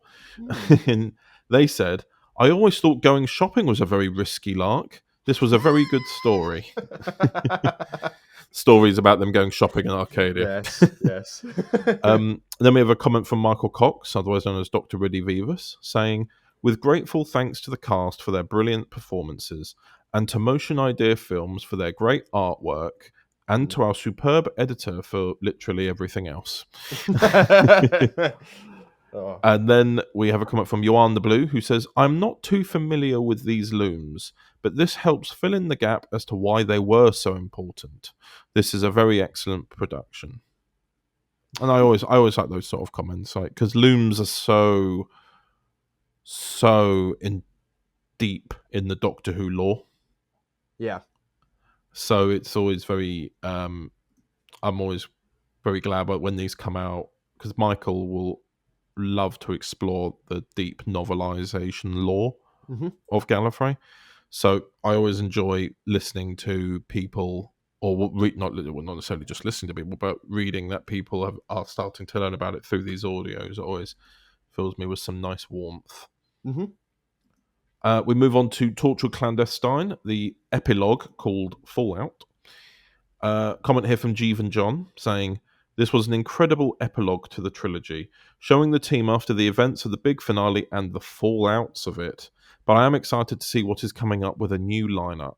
And then we have a comment from Michael Cox, Dr. Riddy Vivas, saying, an ending and a beginning all in one. A great minisode. I love audio productions, but there is something about live action once in a while that really takes things to another level.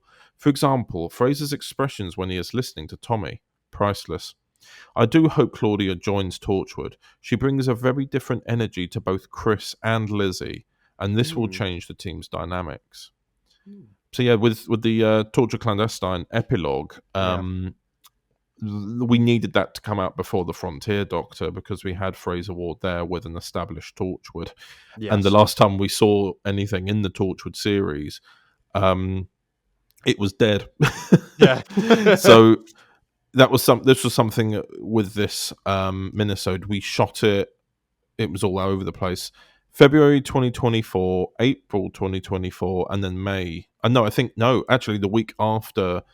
Oh God! So this actually was once 3 minisodes, and it's all been combined into one.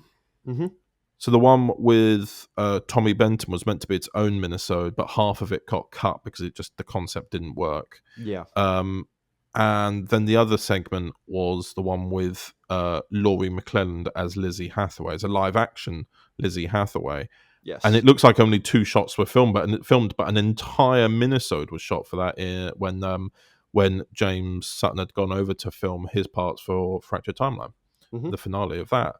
And then the week after that, James invited me to Cambridge, where he and Ben Walden were, to film another minisode, and he had just very quickly written something and thrown it together. And then so that was all there within a week of one another. But 2 months before that, in February 2024, we had filmed the stuff with James and Abi. Mm. And we've backlog filmed a load of Torchwood minisodes that are waiting to come out, and at the moment Torchwood's having a little bit of a pause at the moment. Yes. For people who've listened this far into the podcast, a lot of people, James mainly, have become very, very busy in their schedule, so we are working to still get the Torchwood 20th anniversary done. Mm-hmm. We are doing a Torchwood 20th anniversary. We've said that the Jaxus and the Crimson Hunter film, whilst it's a standalone in its own right, it is also the setup for the events of the Torchwood 20th anniversary. So there is more Torchwood to come, but that's why I wanted to put this epilogue out there so people knew that Torchwood was still continuing and not being left on a note of everyone's gone. Yes. Or in limbo. We then go on to comments for the Frontier Doctor Adventures, otherwise known as New Frontiers, and we go on to the first episode called Charm of the Third. And we start with a comment from Jeevan John, who says, wow, not wow, well, wow, this episode was a wonderful start to the volume. Dom yet again has delivered an excellent performance as the Frontier Doctor with his dynamic with Fraser. And God, I've messed this up. I'll just Dom has yet again delivered an excellent performance as the Frontier Doctor, and his dynamic with Fraser was a great contrast from his usual friendly nature to hear them with raising voices, specifically at each other in times of great tension. We have a comment from Origin Productions, 1963, who says, how thrilling. Indeed, very thrilling. Then we have a comment from Gladiator 652004, who says, Dominic G. Martin can play two very different Doctors, quite distinct from each other, and he can write to boot. Very impressed. And then we have a comment from Dr. Rudy Vivas, otherwise known as Michael Cox, where he says, an excellent drama with lots of pathos, with superb performances from the whole cast. I suppose we see in a focused way why the Doctor is called Frontier, because he is pushing against the boundaries of what we think we know about his personality. This is also true of his fellow characters. As expressed in an earlier comment, the dynamic between the Doctor and Fraser is certainly in contrast to what we've seen with other incarnations. With a quite different delve into the potential of cybernetic enhancement than we often see in Doctor Who, this story challenges us to question 101 of philosophy anthropology. Anthropology? Yeah, anthropology. What constitutes being human being? Episode 1 has set the bar high. Then we have a comment from Yuan the Blue, who said, wow, that got dark fast. Clearly this new Doctor is going to take some getting used to. It's certainly different when he and Fraser have such strong differing opinions in this scenario. I'm looking forward to hearing this in the continuation. Yes. Then we have a comment from T Dragons, who is Kenna Devala themselves, saying, wow, I was so lucky and grateful to have starred in this. Then we have a comment from Just MMS, who says, oh, wow, this was different, but good different. Dom has done some excellent work here.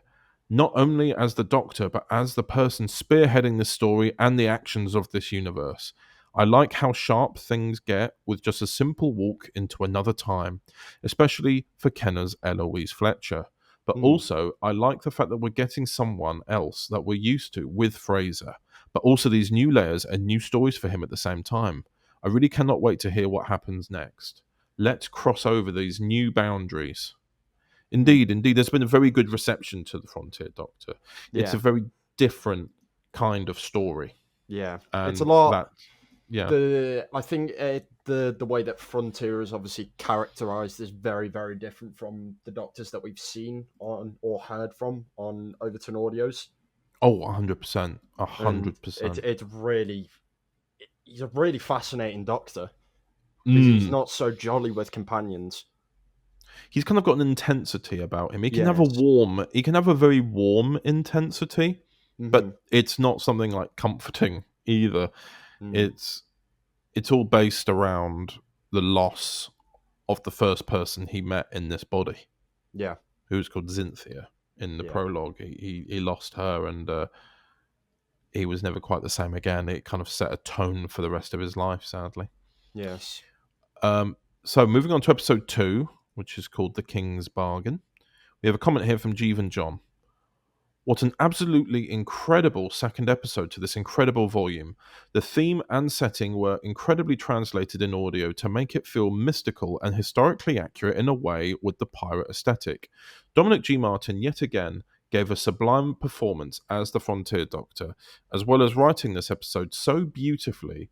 And I love how this incarnation has a lot more of a secret, is a lot more secretive about things akin to the Seventh Doctor, in the way that he tries to twist the truth to Eloise regarding her survival, so that she doesn't turn against him. James Sutton did astoundingly yet again as Captain Fraser Ward, and this time gave the character a more rougher and tougher edge, in a way that he is more aggressive towards the Doctor for leaving Eloise in the dark, as well as being reckless with her lifespan. Kenneth DeVella gave yet another phenomenal performance as Eloise Fletcher, and it was really interesting to get to hear more of the tougher and robust character, as well as listen to them slowly learn why this is happening, but to them being forced by the Doctor to forget it. The theme of deception and betrayal was so beautifully executed in this episode, with Captain Idris Arden, who King O'Dira considered a friend, but there was then completely blindsided when discovering that Idris was responsible for his son, Prince Ryzen's kidnapping. Talking of King O'Dira and Prince Ryzen, the father-son dynamic was also interesting to listen to at first, as it first started out with the prince having a sheer hatred towards his father, but after being kidnapped and put in great peril, that relationship is mended once the rescue had taken place. Overall, this was a truly astonishing listen, and really makes me excited for more to come from this sensational volume. Ooh. P.S. I hope we get some kind of answer in future as to how Swab knew of the Doctor when the Doctor didn't know who he was. So, for context on that, Swab met the 10th Doctor in the Infinite Quest. But for Frontier, the 10th, him being the 10th Doctor was thousands of years ago. Swab, he only met for about 10 minutes. Yeah. He is just a guy from the oil corps. And you have to imagine that the Doctor sometimes bumps into the same people.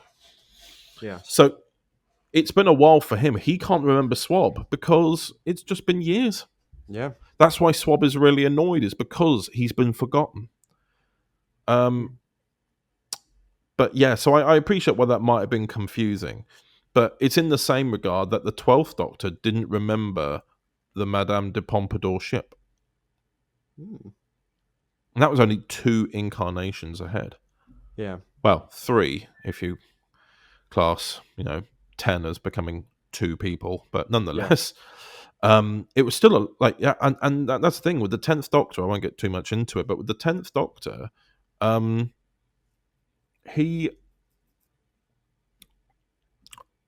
his life happened simultaneously with when the show came out. So he actually was the 10th Doctor only lived for literally a matter of a couple of years. Meanwhile, the 11th Doctor lived for nearly a century. So when you put into context all the other things with all the other Doctors we've done where they've lived for centuries, the Doctor forgetting Swab is actually kind of understandable. There's only so much life you can remember, and he chooses to remember his friends and the good times and the lessons he's learned along the way.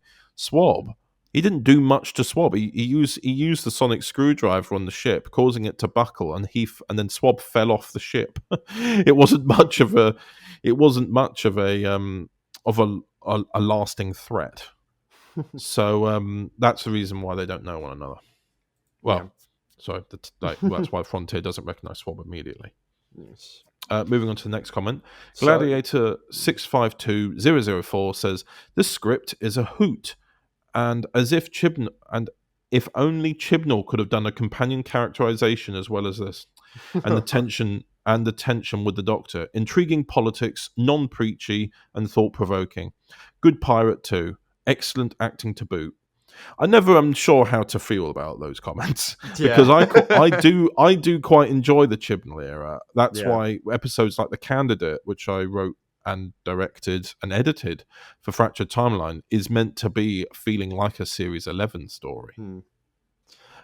But nonetheless, thank you for the nice comment. We then have a comment here from Just MMS who says, when the trailer came out, I was really hyped to see a continuation or a revisit to the events of the Infinite Quest. One of the episodes I remember getting me into doing my own fan fiction of Doctor Who years ago, which has since led me to Overton Audios. But anyway, the episode itself was very well done. I'm surprised Swab wasn't there from the start, because he's such an underrated character from Infinite. But it was very nice to see this story touch on those aspects that were left behind. The TARDIS team has definitely got more layers than I thought. Frontier and Eloise have got their relationship, but so does Frontier and Fraser and Eloise, and I think you get the gist. It's just a very well thought out story, and I hope that they get more adventures than just this box set. Then we have a comment from Johan the Blue who says the continuing deterioration of the relationship between the Doctor and Fraser continues to spiral, with Eloise caught in the middle. Very interesting plot, quite enjoyable. And then we have a comment from Dr. Reddy Vivas, otherwise known as Michael Cox, who said, lots of emotion in this episode, brilliantly brought to life by the cast. No wonder Fraser is out of sorts with the Doctor behaving so selfishly. In the sobering words of Mr. Copper into the 10th Doctor in Voyage of the Damned, if you could decide who lives and who dies, that would make you a monster. It's interesting, therefore, to explore this side of the Doctor, who sometimes needs someone to stop him, if he is able to listen. Yes. So those are all the comments for episode 2. Thank you so much for everyone. Honestly, those episodes had such a large reception in terms of comments. I've not been used to reading out so many comments. But so that episode, which everyone loves, of The King's Bargain, that got written in about 2 or 3 days by Dom very quickly. Because we had another writer on board to do it. And we needed it all done as soon as possible. And then they bowed out of writing the script with 3 days to go. Oh. So Dom had to very quickly throw the script back together again. And he did that. And he said, I know it's not my strongest story, but I think we can be proud of it. And I said, yeah, I agree. And it's had that reception. And Dom's like, I don't understand it. He thinks it's really bad because he threw it together. But he's like, wow. But yes. So anyway, you want to read the comments for episode 3? Yes. So episode 3, titled Space Station Zero. We're going to start off with Cameron Wilkinson, 1048, who also plays Dr. Walker within the story. He does. They say, great video, loved all the performances, looking forward to watching more from you. Yay. And then the next comment, we have Dr. Redivivus, Michael Cox. Things hit close to home with this episode, causing tensions between Fraser and the Doctor to spiral. Excellent performances from the cast. Oh. Then we have the next comment from Gladiator 652004. Love all the tensions in the Team TARDIS. This is what the television show needed. Oh my god. I think we're gonna have a bit more of those. Yeah. Then we have Just MMS, who says, yes. Did I want more from this one? Yes, but for what it was well done. Another fantastic adventure for Frontier. Oh, okay then. Well, very well. No, in all fairness, it is one of the shorter episodes. When you're following up the 2 stories that came out for Frontier, yes, this one I can understand. Yes, it's also not trying to be too because it's a Cyberman story. It's trying not to be too big as well in comparison to the last 2, which were so technology heavy. Yeah, so I get it. Yeah. And then final comment for episode 3 is from Jeevan John. A wonderfully beautiful episode written by the ever so superb Connor Chadwick. Aww. The direction and production were marvellous as always. The story was very wonderfully told and perfectly utilised the Cybermen in this episode to make them look useful and helpful to others. But to the Doctor and his friends, the truth was far more grim, which I loved how it finally came as a revelation to the other characters. I am looking very forward to the next episode and cannot wait to hear what we can expect for Fraser, Eloise, and in terms of their arcs and their relationship to the Doctor. Oh, well, you will see, I'm sure. Yes. Shall we go to the episode 4? Oh, yes, of course. So, episode 4, The Enhanced, part 1. So we're going to be starting off with Yuan the Blue. Excellent as always, was surprised to see a return of someone who, by the word standards, is dead. Mixed in with a plotline involving AI, took me a minute to register Wotan, as I can only remember from Classic Era. Looking forward to part 2. Indeed, Wotan is back.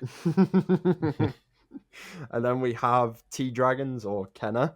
So thankful to have been involved as Eloise. It was a wonderful time. Oh, yes, indeed. And it was a wonderful time to have them as well. Yes.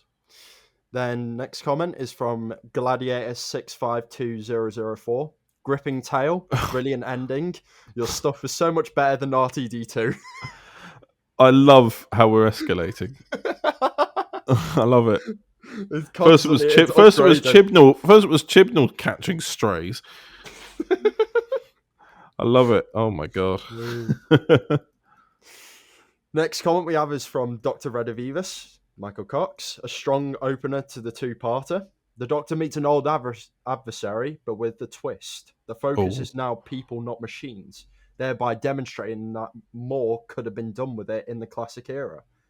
However, Overton Audios has stepped up instead and given us a compelling story. It's good to see more of Eloise and the introduction of some new characters, something which always adds colour to the story. Superb performances from the cast.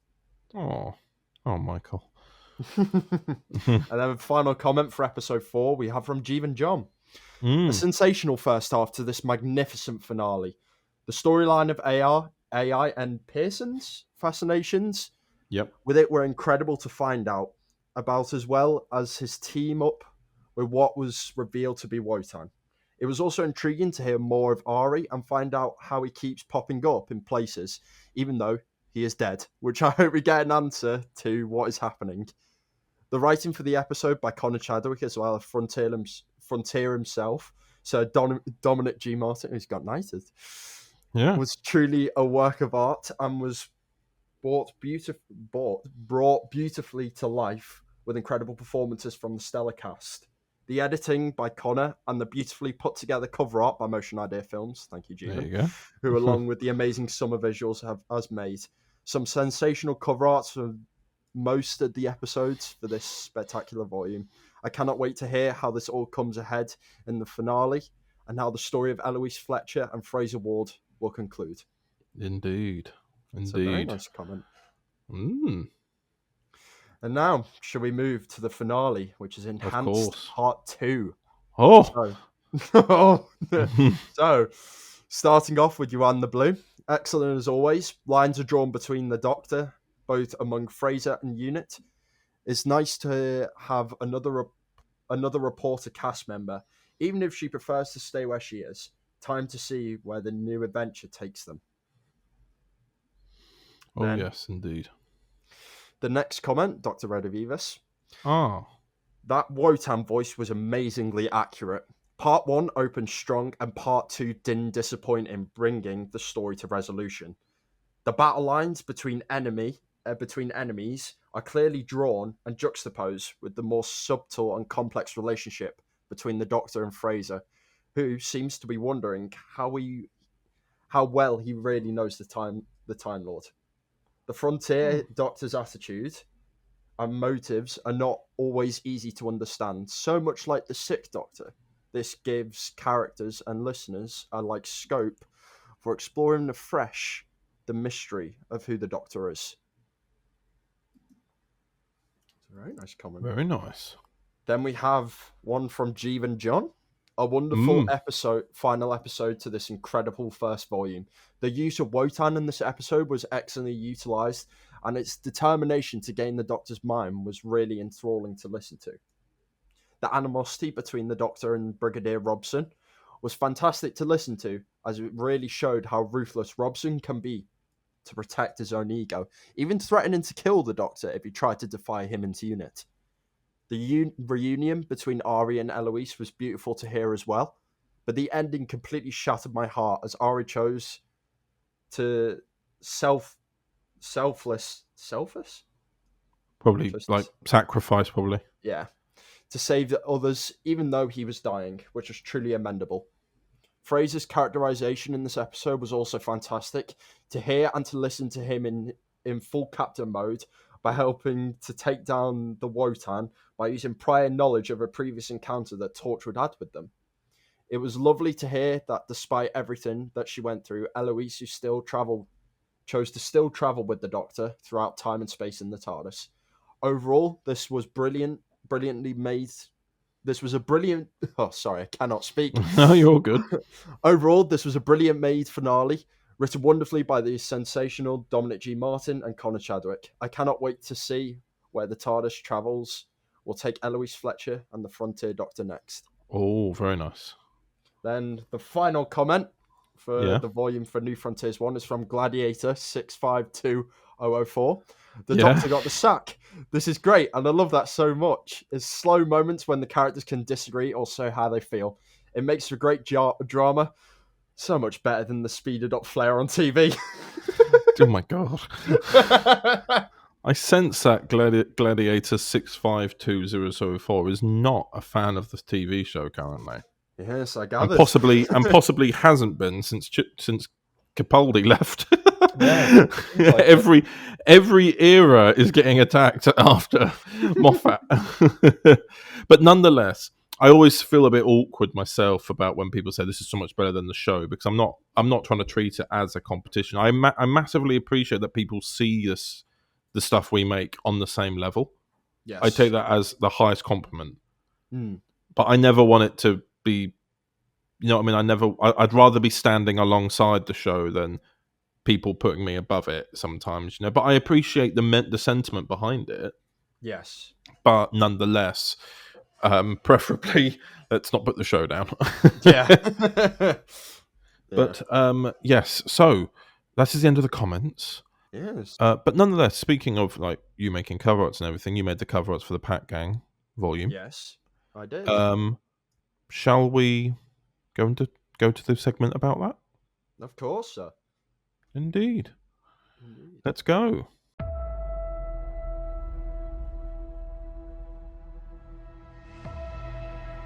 Overton Audios presents.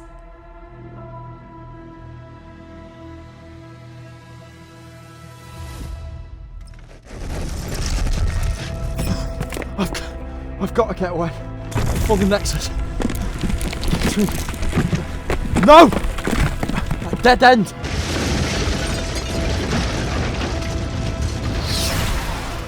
You're right, mate. What? Oh, you're right. Just take your time. You came through some sort of a time portal. Who are you? I'm... Kate... Redhill. His wife in 1840 was called Florence. This is more connected than we realise. It's my duty as a time agent to try and send you back to your native time. Jenny, why? A temporal anomaly appeared in the match factory. This is the day I was sent down to the Dippers. Mr. Bryant. Who are you? Mom! Something terrible's happened in London town. We need to save the pitiful humans. Things do not simply disappear, my love. Stop! And you, Henry. I know when you die. We have an incursion occurring at Paternoster Square. Stand down, Benjamin! Never!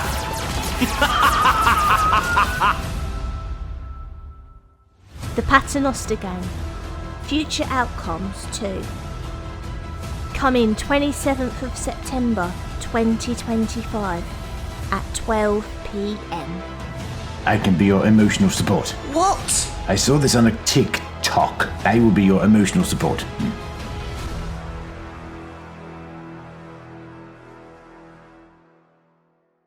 And welcome back to the podcast. And I'm joined here by Abi Louise.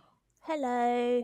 Hello. We will be talking about the second, I was about to say the next, it technically is both, the second volume of Paternoster Gang Future Outcomes. Yay. Now, indeed. Now, we've gone about 2 months down into the future for them. They've not travelled that this time. They've lived 2 months until New Year's Eve, 2021, where we pick everything up. Now, since then, Henry Woodman has gone through his another solo volume, Henry Woodman Into the Storybook. And that's where we were setting up things that would influence Pat Gang Volume 2, wasn't it? Yeah. We had the I think we knew that we wanted. How long was it? Like, I don't know if we. I think we always said we wanted it in volume 2, where Henry would just try and kiss Jenny. Yeah, it's after we wrote the episode where she put on the Julia Breslin dress. Yes. And we were saying, like, it'd be funny if, like, Henry makes a move, so then we had to, like, kind of come up with a scenario as to why Henry would make a move. Yeah, because we were looking at the dynamics of, let's say, the teams. It's very easy to have teams when there's 4 people. And Henry and Jenny just hit it off. Yeah. Vastra's always been the one who's very, not confrontational, but she doesn't trust easily. No. She rarely ever calls Henry by his first name. She's got a bee in her bonnet on your Overton Audios. Vastra has just got a bee in her bonnet. That's the one thing. Well, this is her still in her very early days. That's true. She's only done A Good Man Goes to War. Yeah. And in that, she does have a bit of a bee in her bonnet. That's true. Because obviously from the perspective of the audience, when, A Good Man Goes to War aired, we'd had The Hungry Earth and Cold Blood, but this was technically our second outing with these new Silurians. Yeah. And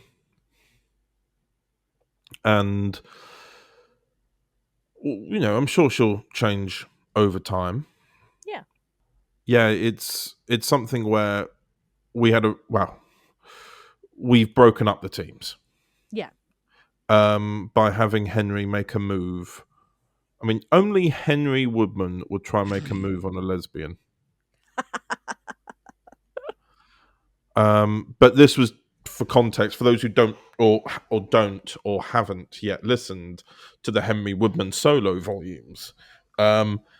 He was trapped in a fictional world by the toy maker, who forced Henry and the Cravat Doctor to reenact old storybook tales like Robin Hood, Sherlock Holmes, Alice in Wonderland, Charlie and the Chocolate Factory. That's literally all of them, I think, nearly. Yeah. In that, when he returned to what he thought was the main world, where, Jenny was still around, for some reason, Henry and Jenny had a family together. Yeah. Or like a child together. Mm. Obviously, that was revealed to not to be true. And the reality, as a result, he returned to reality where things are as they are. But it really has messed Henry up, because he feels like he's mourning for a child that he has who never existed, but he felt like he was a father. He had memories that were implanted, and he's mourning that. And as of what we're recording today, the Match Factory Haunting has just been released, and I always tend to have a re-listen when it comes out as a viewer. In a way, it's my main opportunity to do so. And there's a scene where Vastra mentions that she was also a mother once. Yeah. Which is quite. It's not something that's. I don't know. I know it's very easy to make the comparisons from Prism Vastra to the TT Vastra. Which is ironic, considering that in the Match Factory Haunting, we explore Jenny's origins in the Match Factory, which of course you've done with Before Vastra on TT in much, much more detail. We've very much been clear, because we've had some confusions, even from some of the cast sometimes. They don't know which version of the Paternoster Gang they're recording sometimes.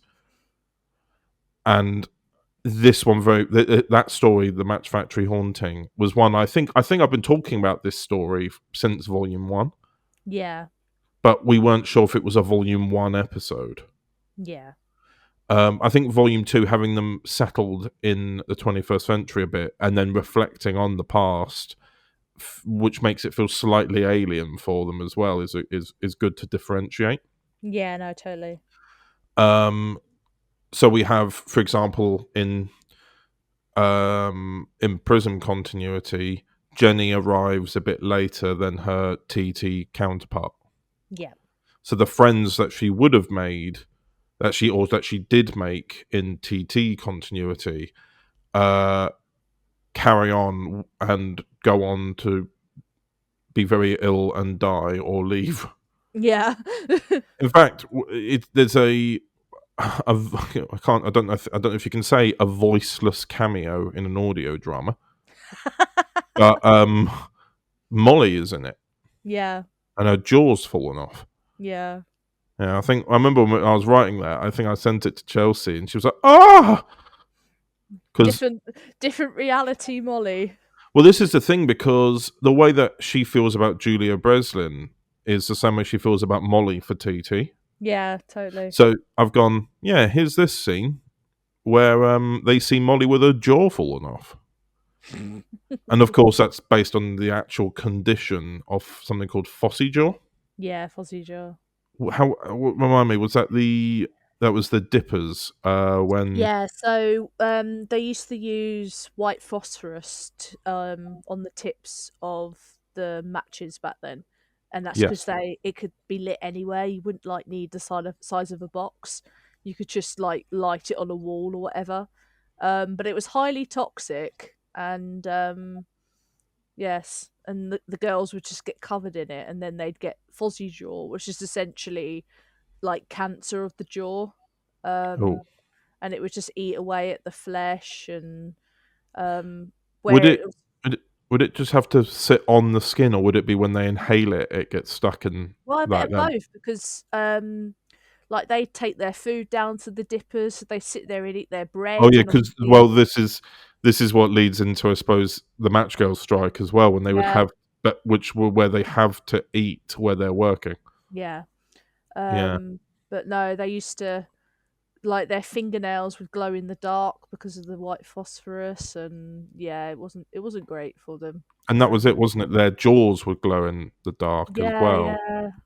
And then it would just erode the muscle. Yeah, just eat away. I've seen photos of Fossy jaw, and it's really, I don't know. Saying it's unnerving and eerie is an understatement. There's a photo of it, and I think it's is it a photo, or I think it might be a very old photo. It's like one side of her face, she's a beautiful woman. Yeah. And then the other side is just the skin peeling. And you're just like, oh God. And you did that to Molly O'Neill. Yeah, but that's because it's it's Chelsea. History. Yeah. Look, Chelsea, look what's happened to you in an alternate dimension. And she starts crying. The usual. But no, so that's how we've tried to differentiate it, is that because we were saying about how much, because obviously with you having to play two versions of Jenny Flynn, we wanted to kind of, I was interested when we were obviously planning this, what would you like to explore that makes things different but unique to explore for Jenny, that you haven't been able to do at TT because of the established continuity you've done. But the other difference, a minute ago, you mentioned how Vastra's mentioned that she's a mother in Overton Pat Gang. Yeah, because I thought, well, if she's got sisters and stuff, then surely they had families, Yeah, so that's the other stark difference. In TT, Jenny was the mother, whereas in Overton, Vastra was the mother. Oh, well, this is they're going to go on to Mr. Bryant, I suppose. Because Mr. Bryant appears in Match Factory Haunting. And on TT, he's known as Mr. B. I don't like talking about that one. He's not a very nice man. That's not very nice at all. The Prism version is not like that, though. No. He's not nice. He's not nice. In that episode, he is just grabbing the child workers by the ears and hitting them. It's still abuse. It's just not the kind of abuse that was in the TT continuity. Yeah. But nonetheless, Jenny in prison. I think we've said this in like the previous section where we talked about Volume 1. Jenny, this version of Jenny is not as like scarred, scarred, traumatized, damaged, having a lot of baggage, so to speak. In fact, we kind of explored that. Like, honestly, today I listened to it back, and there was a part that, there was a part of that episode, even though I'm the one who edited it, but there's a part that when I listen back to it, I just would keep crying. Yeah. And it's and obviously it's going to be spoilers anyway. This is all this when this comes out, the volume is already out, but spoilers ahead. It was the scene at the end when older Jenny is speaking to younger Jenny, and is telling her that she has to leave now the supposed love of her life, which is Lottie Reyes. Brilliantly played by Aleka as well. Yeah, definitely. We were like this thing. I know that there are certain people that we know who keep a lot of attention to timelines and characters. This isn't the last that we've seen of Lottie. No, we are going to be seeing a little bit more of her, but this was a nice introduction for her. This was more of her introductory episode into the Prism continuity, but we will see her again.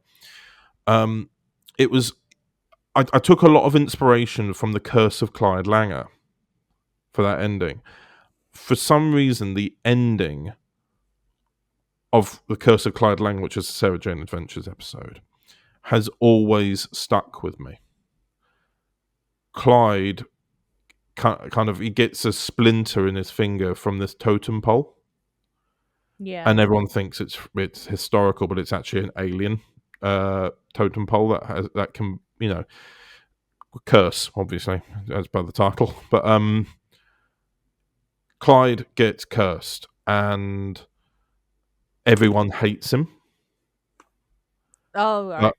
He ends up homeless. He meets this girl, and they like one another, and she's like the only person who can kind of see his artistry, because he wants to go into drawing comics and basically art and graphic design. So they make a plan in the end of the final moments of the episode. They make a plan that he's gonna, whilst they're homeless, he's gonna draw people on the street, and then they're gonna sell it and get money, and then build up a life together, because he's had to let go of the life before. But things get better. The curse is lifted, but he had to separate. But they only had a bit of money. She had to go and buy a coffee for him. And whilst he's doing that, he gets pulled aside to do to lift the curse. When he has to come back and find her, she's gone and got into one of these big vans that go across Europe. Because sometimes the drivers will give lifts to people who are homeless to go and start a new life elsewhere. Mm. And it was this really sad moment, because they both had a moment of happiness, because he finally found someone who understood him, and she felt complete as well. And then from her perspective, this is the thing, I was sad for Clyde, but I was sadder for her, because she'd gone and spent their only money buying a coffee for them both. And then she'd come out and he had just disappeared. Yeah. And she had obviously, in that time, just gone and got on a van and left, and just assumed that he had abandoned her. And it always stuck with me. That aired when I was like 16, and it still stuck with me, that ending. It's just a very sad ending that isn't resolved. Like, you don't get the character to meet with them again and go, no, it was a mistake, and we're all happy now. No, she will now think the worse of him now. Mm. And that scene with older Jenny and young Jenny in Match Factory Haunting, where older Jenny is having to tell young Jenny, who wants to be with Lottie, because it's finally someone who understands her and is open with her, and her first lesbian experience. You've now got someone telling you no. Yeah.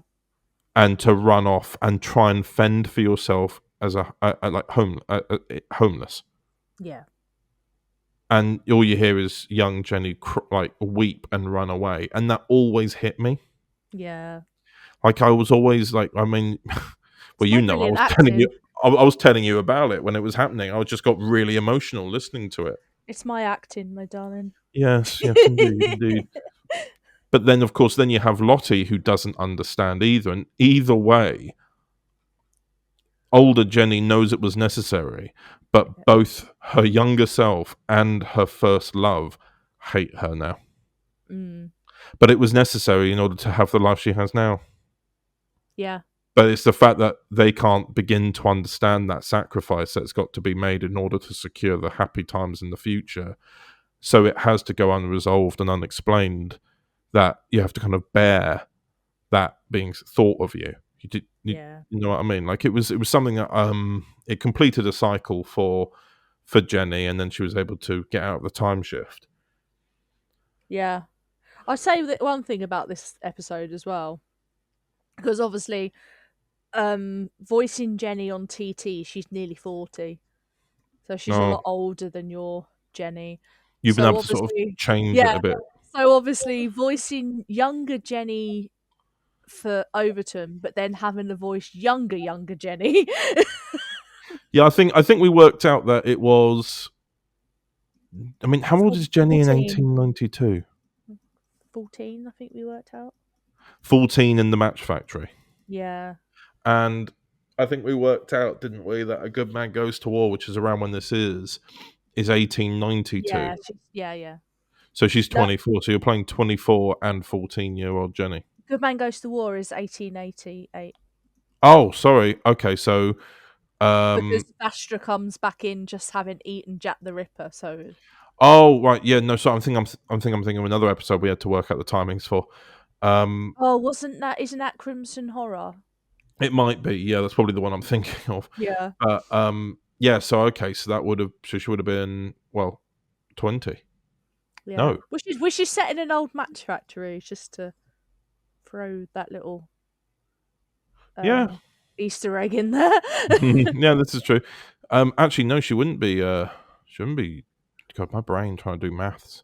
No, if it's 1888, then she'll only be 18 or 19. Yeah. So it's not really that much. Yeah, like not. No, actually, yeah. No, she'll be 20. God, my brain and maths isn't working at the moment. Still about she's 14 plus 6 years. It's 20. Yeah. God, math thing. But no, you had to play both them. We've obviously got other episodes like the Fallstone disappearances, which is the story that is set in what you might call the traditional Paternoster Gang setting. It's a flashback to before everything. It's the Paternoster Gang investigating Benjamin Fallstone that led to the opening of the first episode of Future Outcomes 1. Is that the one that I like? That's the one that I penned, wasn't it? Yes, you penned episodes 1 and 3. That was fun. I really like episode 3. There's a sequence in that, isn't there, when you're when Strax is telling the story. The thing that gets me, so I wrote this episode long before the last of the Big Finish Paternoster audios came out. Yeah, the next set they did. Yeah, and the whole Strax telling the story and everybody saying the wrong things and stuff. I'd written that before they'd done it in that episode. Yeah. I predicted Big Finish's next move. Yeah, you'd written it before it had come out, I think, and then it came out, and you were like, "Oh my god!" Yeah, I think a little bit's in the trailer as well. Yeah, little bits in the trailer when Jenny just goes, "We've got to save the pitiful humans." There's trouble in old London town. Yeah, and then you've got Vestra going, "Yes, well, they are stupid apes." I love the bit in that script where she's going, "I shall pace when I think, as I so often do." It's like little things like that. I was really happy with that sequence and how the music came together for it as well. It's obviously joking. Then there's just Jenny going, "Strax, what are you talking about?" They were like, Jenny turns. Jenny turns to Strax and goes, "What do we do, oh powerful, great, brilliantly amazing Strax," sort of thing. It's like... Oh, Strax. But yeah, then of course we have the finale of the whole thing, the Battle of Paternoster Square. Yeah. Where and obviously, we've got Cade Redhill as well in it, who hasn't been seen since the Prism 60th, but this takes place for him directly after that, just after the Nexus event spits him out, and because of all the weird stuff going on with Paternoster Gang as it is, it's the perfect opportunity. And we also have a little reference to the fact that, in the TT Whoniverse, your kind of rift, in the same way that, you've got the water tower at Cardiff, your equivalent of the rift is essentially St. Paul's. Yeah. And we just kind of had Cade arrive in St. Paul's. This is a fun little reference. Well, as well, the whole like Paternoster Square thing, because we were literally only there the other week. We literally walked through it, didn't we? Like, we can't avoid that place. It's like... No, yeah, what were we doing? We were walking to the... We were going to the old cheddar cheese pub. Yes. Yeah. We just walked through Paternoster Row, and I was like, here we go again. We can't avoid the place. Yeah. But, no, now, as a result, at the end of Volume 2, obviously we've seen Cade Redhill with Benjamin Fullstone, had a bit more to do now. He's not just appeared in episode 1 and 4. He's appeared in not all 3, but 3 out of the 4 episodes of Volume 2. I'm in the middle of writing Volume 3 as we record. They're now in the 1840s. Yeah.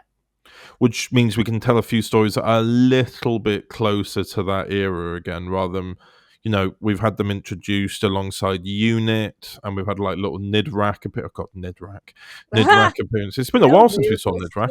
I haven't thought about Nidrak in a while. I'll say this though, and obviously without saying anything about the next installment of all this, it's going to be interesting to see. I say us lot, but it is us lot. The Pat Gang in the 1840s, because obviously that's like 40 years before Vastra's even been woken up. It's kind of like the opposite of what we've had to deal with in going to the future. Well, yeah, because at least they have some records of, the Paternoster. They've had to avoid the future and knowing too much about what's going to happen to them. Now they have to avoid making too much of an imprint in these current events that would affect them later. Yeah. Well, that's all part of the fun. And obviously, they also have zero support now, because there's no Paternoster Row for them yet. Well, there is a Paternoster Row, but it isn't their Paternoster Row. No. And as well as that, they can't go ahead and go, let's just go and hang out with Scotland Yard. Yeah, no one knows who we are. Yeah. I don't even think Jenny gets born in the 60s. Like, yes. Vastra is still asleep beneath the earth. Yeah. And Strax is just not in that time yet. No. So they're very much isolated. But the other bonus, and this is what's interesting, the other bonus is that Henry's with them. Not just them 3. Henry has been dragged along for the ride as well, which we already knew. It's been referenced in Volume 1. Yeah. He's watching that documentary about the soup kitchens, and there is Henry. And of course, they opened a portal. They opened a portal, if you remember. At the end of... seeds along the way. Indeed. And then in the episode 3 and 4, I think, they open a portal, and they think they're about to see Benjamin Fullstone, but then it's Henry in Victorian attire. So we're always heading in this direction. Yeah. But we're at the halfway point of the story now.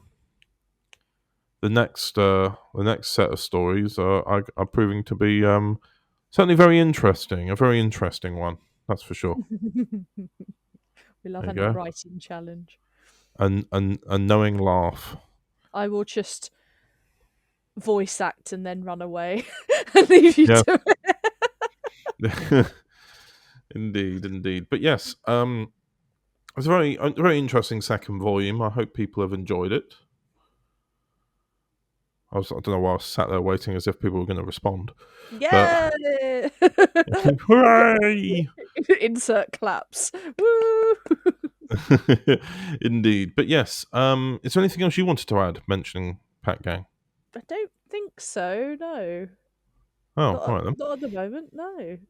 No. No, I say it is nice to be doing. I said this last time we sat down and spoke about like the Overton Pat Gang stuff. It's nice to be able to do it all from a different kind of mindset, because obviously a lot of this stuff has come from your continuity and like the world of Overton, whereas a lot of the TT stuff has to come from my wee brain, so it's quite nice and refreshing. Like, I know I joke that I just voice act and then run away, but that's nice as well, because it's good to see what other ins and outs of the gang we can get out of a different POV. Yeah, and of course, I still, when I'm coming up with ideas, I still come to you. You're like the number one expert on Pat Gang.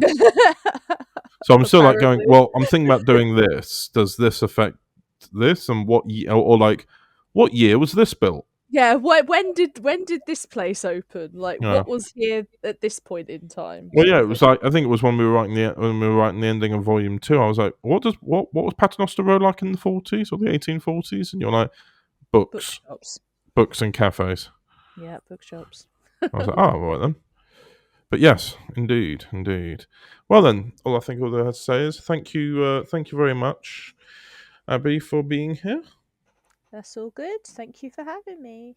And we shall return to the main segment of the podcast. Goodbye. And welcome back to the podcast. And I am here with Isaac Blake. Hello.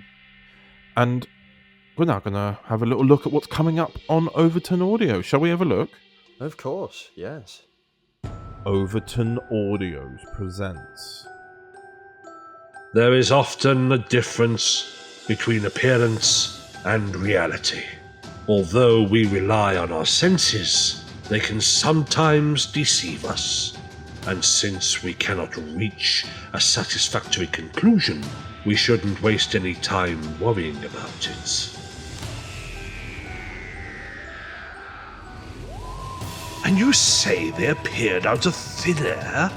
Yes, High Priest. They must be messengers of the gods, or maybe even gods themselves. Ah, so you've made up your mind, but I am a god.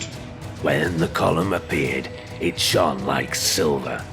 It's probably worth a king's ransom. The diarist and explorer, Celia Fiennes. Grandfather! You there? What's going on here? It's clear to me that this girl is distressed.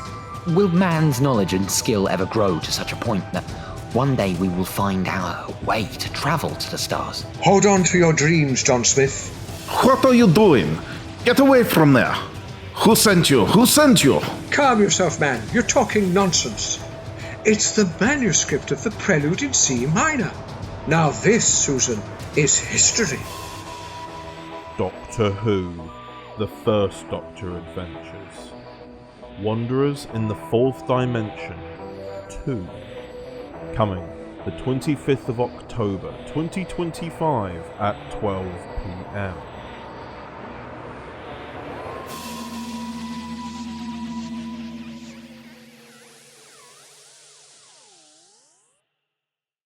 And that was a trailer for Wanderers in the Fourth Dimension 2, the next First Doctor volume.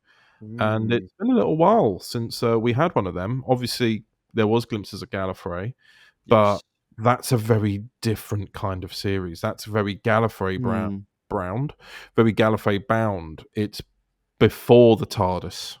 So this is them on their travels, very Doctor Who coded. And the last volume we had of Wanderers in the Fourth Dimension, so that would be the first one, obviously, that was, I think, December 2023, just after the Prism 60th. The reason why it's taken so long is because we wanted to conclude Lost in Time, the two-part story. Well, two-part is in two volumes. So that concluded summer last year, but we had to shift things around because of the Torture Clandestine delay. So the First Doctor ended up coming out this summer, when I'm always aiming to try and do a November/December release. I always kind of, I don't know, First Doctor stuff always feels a little bit autumnal, wintry kind of vibe, you know? Yes. And it doesn't quite suit the summer for some reason, I feel. Mm. But no, so this is the second volume of Wanderers in the Fourth Dimension. Obviously, you've seen from the trailer, they're going to ancient Greece. They're going to the 1700s.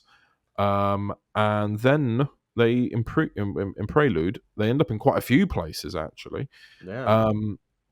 It's all leading up, as I've teased before, but I don't go much into. It's leading up to what I call Michael Cox's magnum opus. I don't know how he feels about me calling it that. But that is something that's actively, that particular project is being worked on at the moment. But this is what you might call the next chapter in the lead up to that. Yes. We've got Michael Cox, obviously, as the First Doctor. We've got Chelsea Lagan as Susan Foreman. We've got voices from Matthew Chambers. We've got a return from Sheridan Sinclair, who hasn't voiced for Overton Audios, apart from, well, if you don't include the ones he was in for this year. The last time he voiced in anything was 2019. So he's come back for a couple of roles. John N. Harper makes a return, not as a character, but as himself in this range. We've got quite a few people who are appearing as their voice, as their vocal talents in this volume, and it all feels very familiar. It feels like we've gone back to 2022. Yeah. And which that one was recorded back in 2021. So it's been a very long road of making the First Doctor stories, but we're there. We are there. We are getting there. We are there, and over there. So yes, but I'm hoping that everybody will enjoy it when it's out. It will be premiering. At least the trailer will be premiering on the 25th of October. Sorry, I got that wrong. 22nd. It's coming out. It's actually coming out tomorrow, in relative to the podcast. With the episode coming out on the 25th. Episode 1, then going weekly until the 8th of November. So it's a nice 3-episode little trilogy thing. Yeah. So I hope everyone enjoys that when it's coming out, and we will, I'm sure, do a podcast talking all about it. Yes.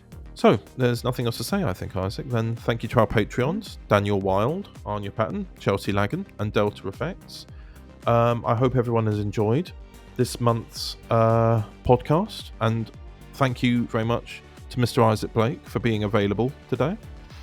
No worries. The recording. We had a bit of back and forth with the scheduling, but that wasn't necessarily on us. No.